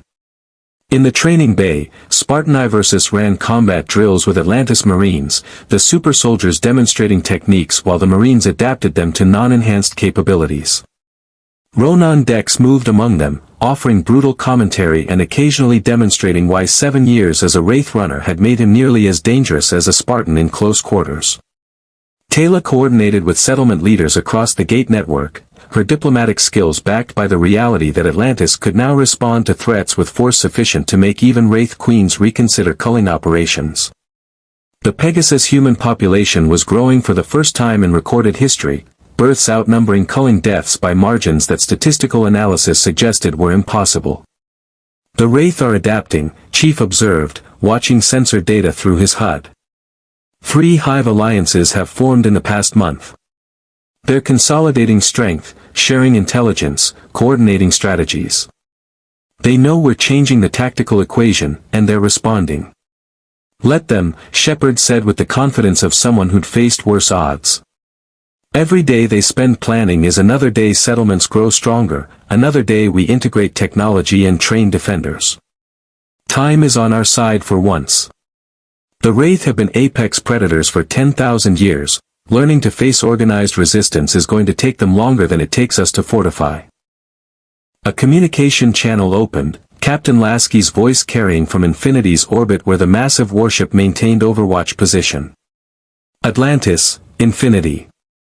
Long-range sensors are detecting unusual activity near the supergate. Multiple hyperspace signatures, coordination patterns suggesting fleet-level organization. Recommend Condition 2 alert status. Chief's helmet snapped back into place, combat protocols engaging automatically. The Ori. They're coming back. Or the Wraith finally gathered enough hives for a serious assault, Shepard countered, already moving toward the control room. Either way, we're about to get interesting again. The operations center filled rapidly, personnel moving to stations with practiced efficiency born from 6 months of coordinated defense operations. The holographic display painted the approaching threat in unforgiving detail, 8 contacts emerging from hyperspace at the Pegasus boundary, energy signatures matching neither Wraith nor Ori patterns. Unknown vessel configuration, McKay reported, fingers dancing across his interface. Hull composition is organic like Wraith, but the energy distribution patterns are completely different. And there's something else, I'm detecting technology signatures that match ancient databases but shouldn't exist. These ships are using knowledge that predates even the ancients' time in Pegasus. Dr. Were stepped to the command position, her expression carrying the diplomatic concern of someone recognizing a scenario with no good outcomes. Could they be remnants of the ancients themselves? Sleeper ships that awakened? Negative, Christoph said from his engineering station, running comparative analyses. The power systems are wrong. Ancient technology has distinctive energy harmonics, these ships are using something older, something that ancient systems flag as dangerous. Whatever's approaching, the ancients feared it. The communication system crackled with a transmission that made every ancient sensor in the city scream warnings. The voice that emerged was multi-layered, harmonic suggesting multiple consciousnesses speaking in unison through translated patterns that human minds could barely process. Humans of Lantia's legacy. We are the returned. We who slept while lesser species played at civilization. We who remember when the ancients were young and foolish. You have awakened us with your warfare, your broadcast power signatures, your presumption that you control this galaxy. That presumption ends now. The transmission cut off, replaced by sensor data showing the 8 vessels accelerating toward Atlantis at velocities that made hyperspace look pedestrian. Whatever technology they used, it treated spacetime as a suggestion rather than a limitation. Battle stations, Lasky ordered, Infinity's weapons systems already coming online. Chief, get your teams ready. We don't know what we're facing, but we face it together. Master Chief coordinated across the Spartan network, enhanced consciousness processing tactical variables at speeds that made even ancient computers look slow. Unknown enemy, unknown capabilities, but known parameters, defend Atlantis, protect civilians, survive through superior tactics and refusal to surrender. All Spartan teams, combat readiness Alpha. Unknown hostile contacts inbound. Expect superhuman opposition and technology beyond current threat assessment models. Rules of engagement, protect Atlantis at all costs. Across 14 worlds, defensive networks activated. Shield generators powered up, ancient weapons armed themselves, and populations that had learned to trust in their defenders moved to shelters with the orderly calm of people who'd survived worse by following protocols. But this wasn't Wraith. This wasn't Ori.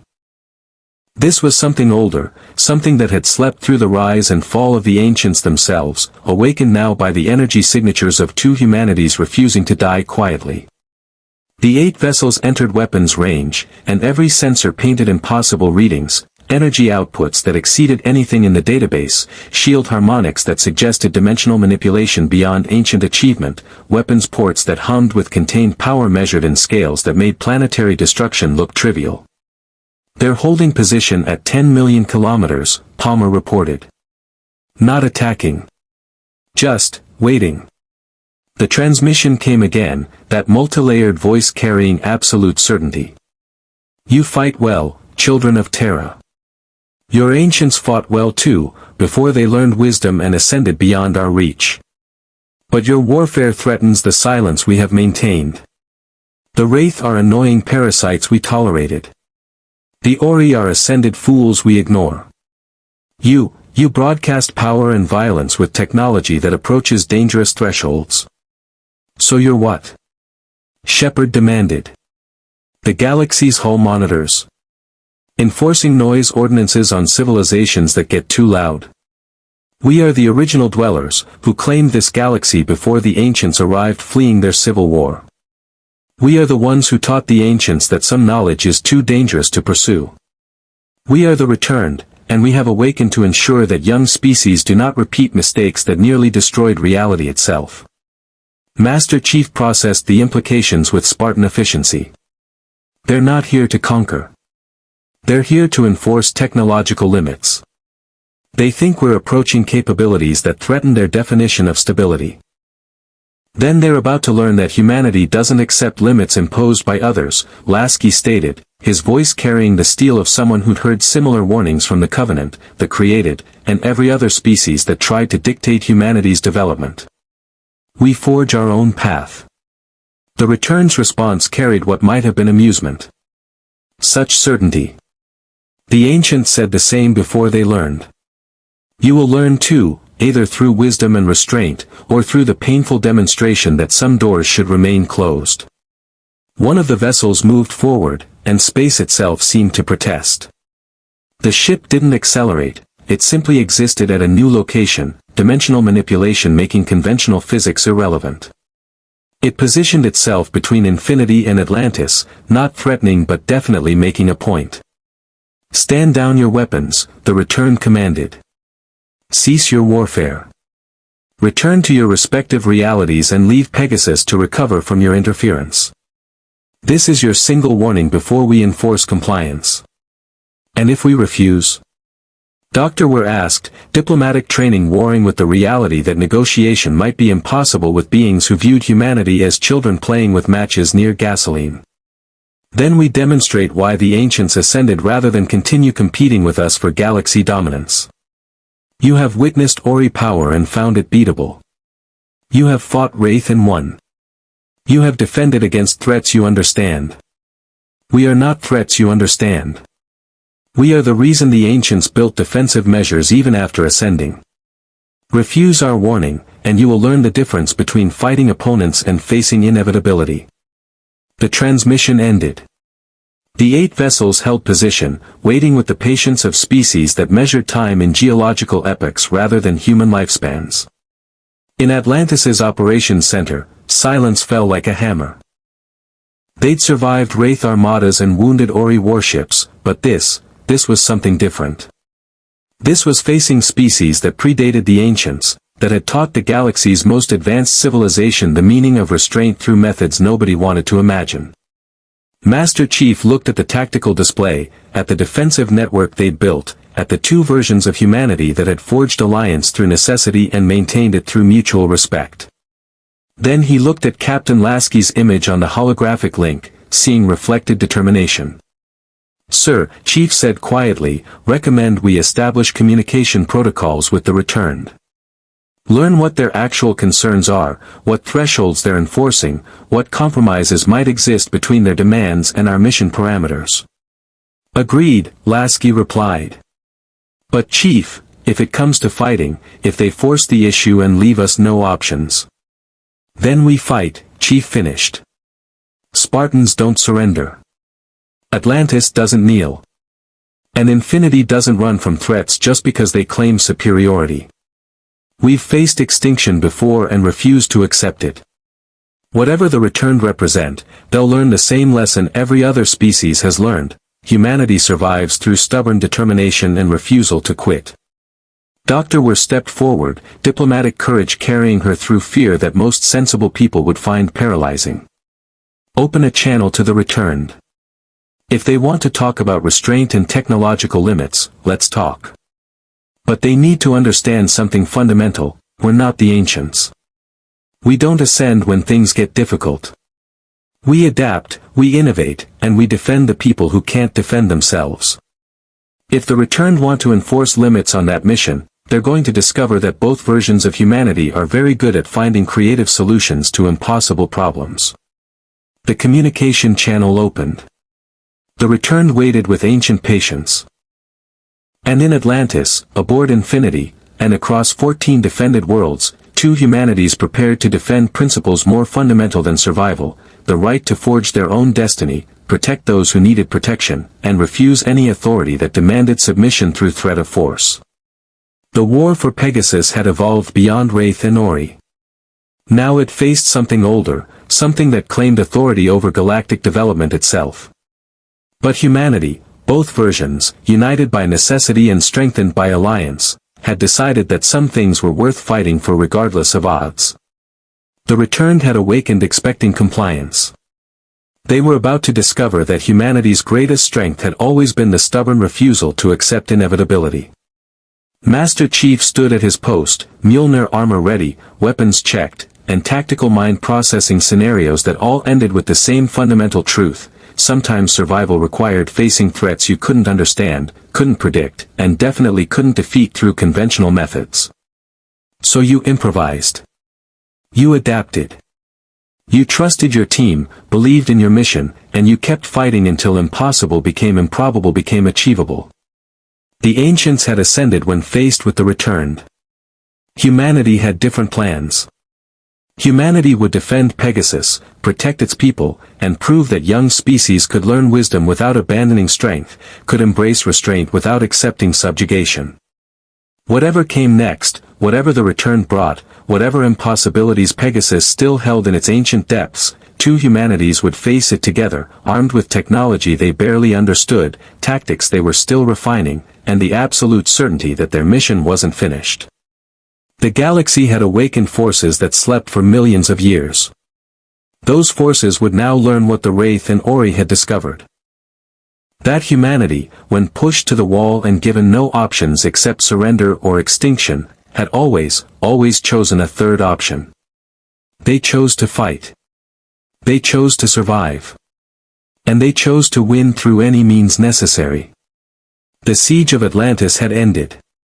The defense of Pegasus continued.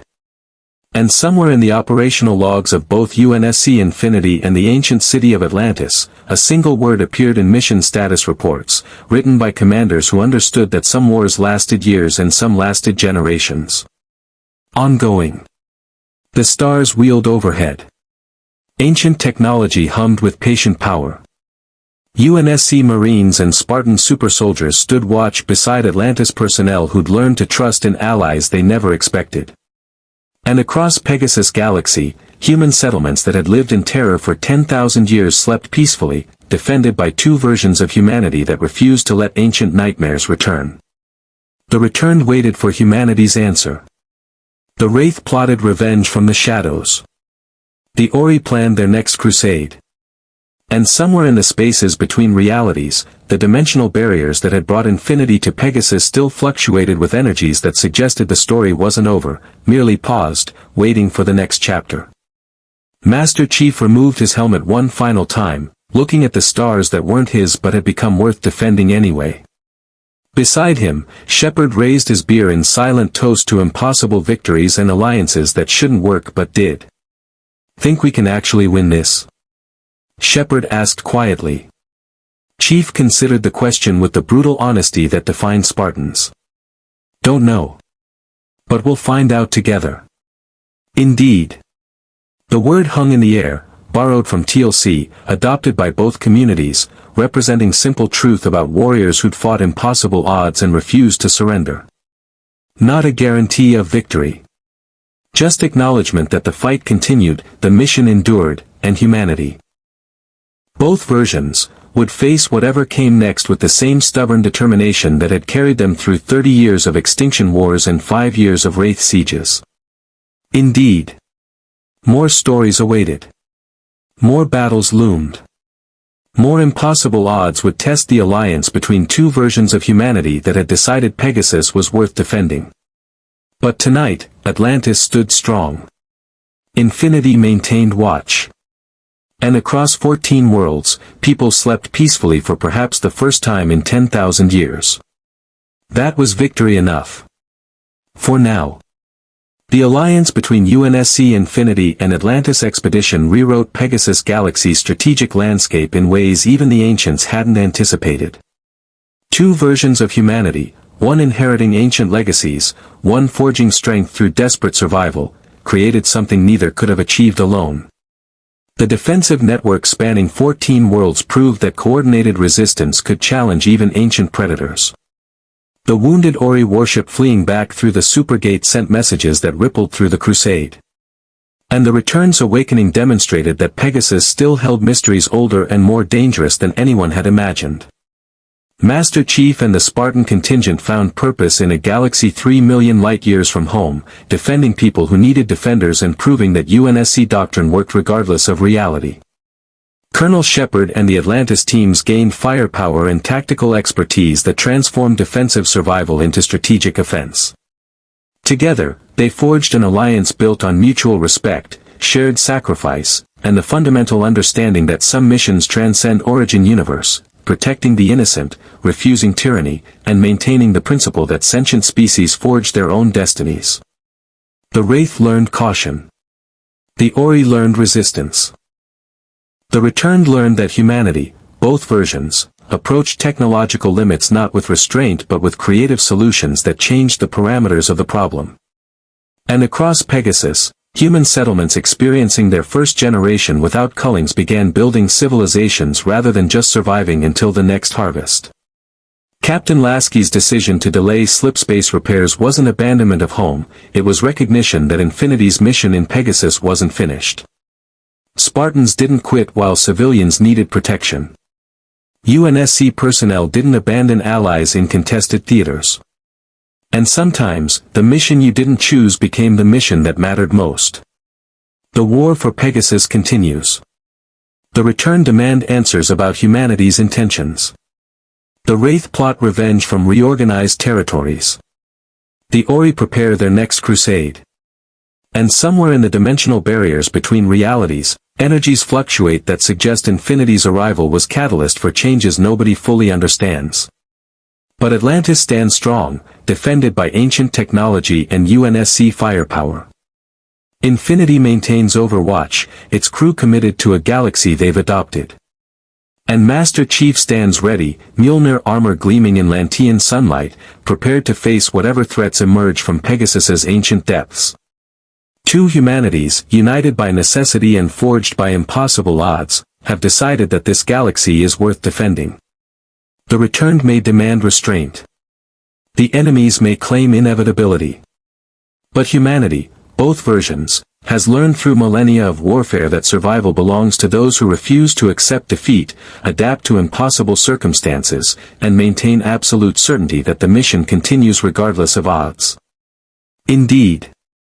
More stories await in the Pegasus Galaxy, where Spartans walk ancient halls and puddle jumpers carry UNSC Marines through hyperspace. Where defensive networks protect settlements that once lived in terror. Where two versions of Earth's children prove that humanity's greatest strength was never technology or firepower, it was the stubborn refusal to let ancient nightmares dictate the future. The siege has ended.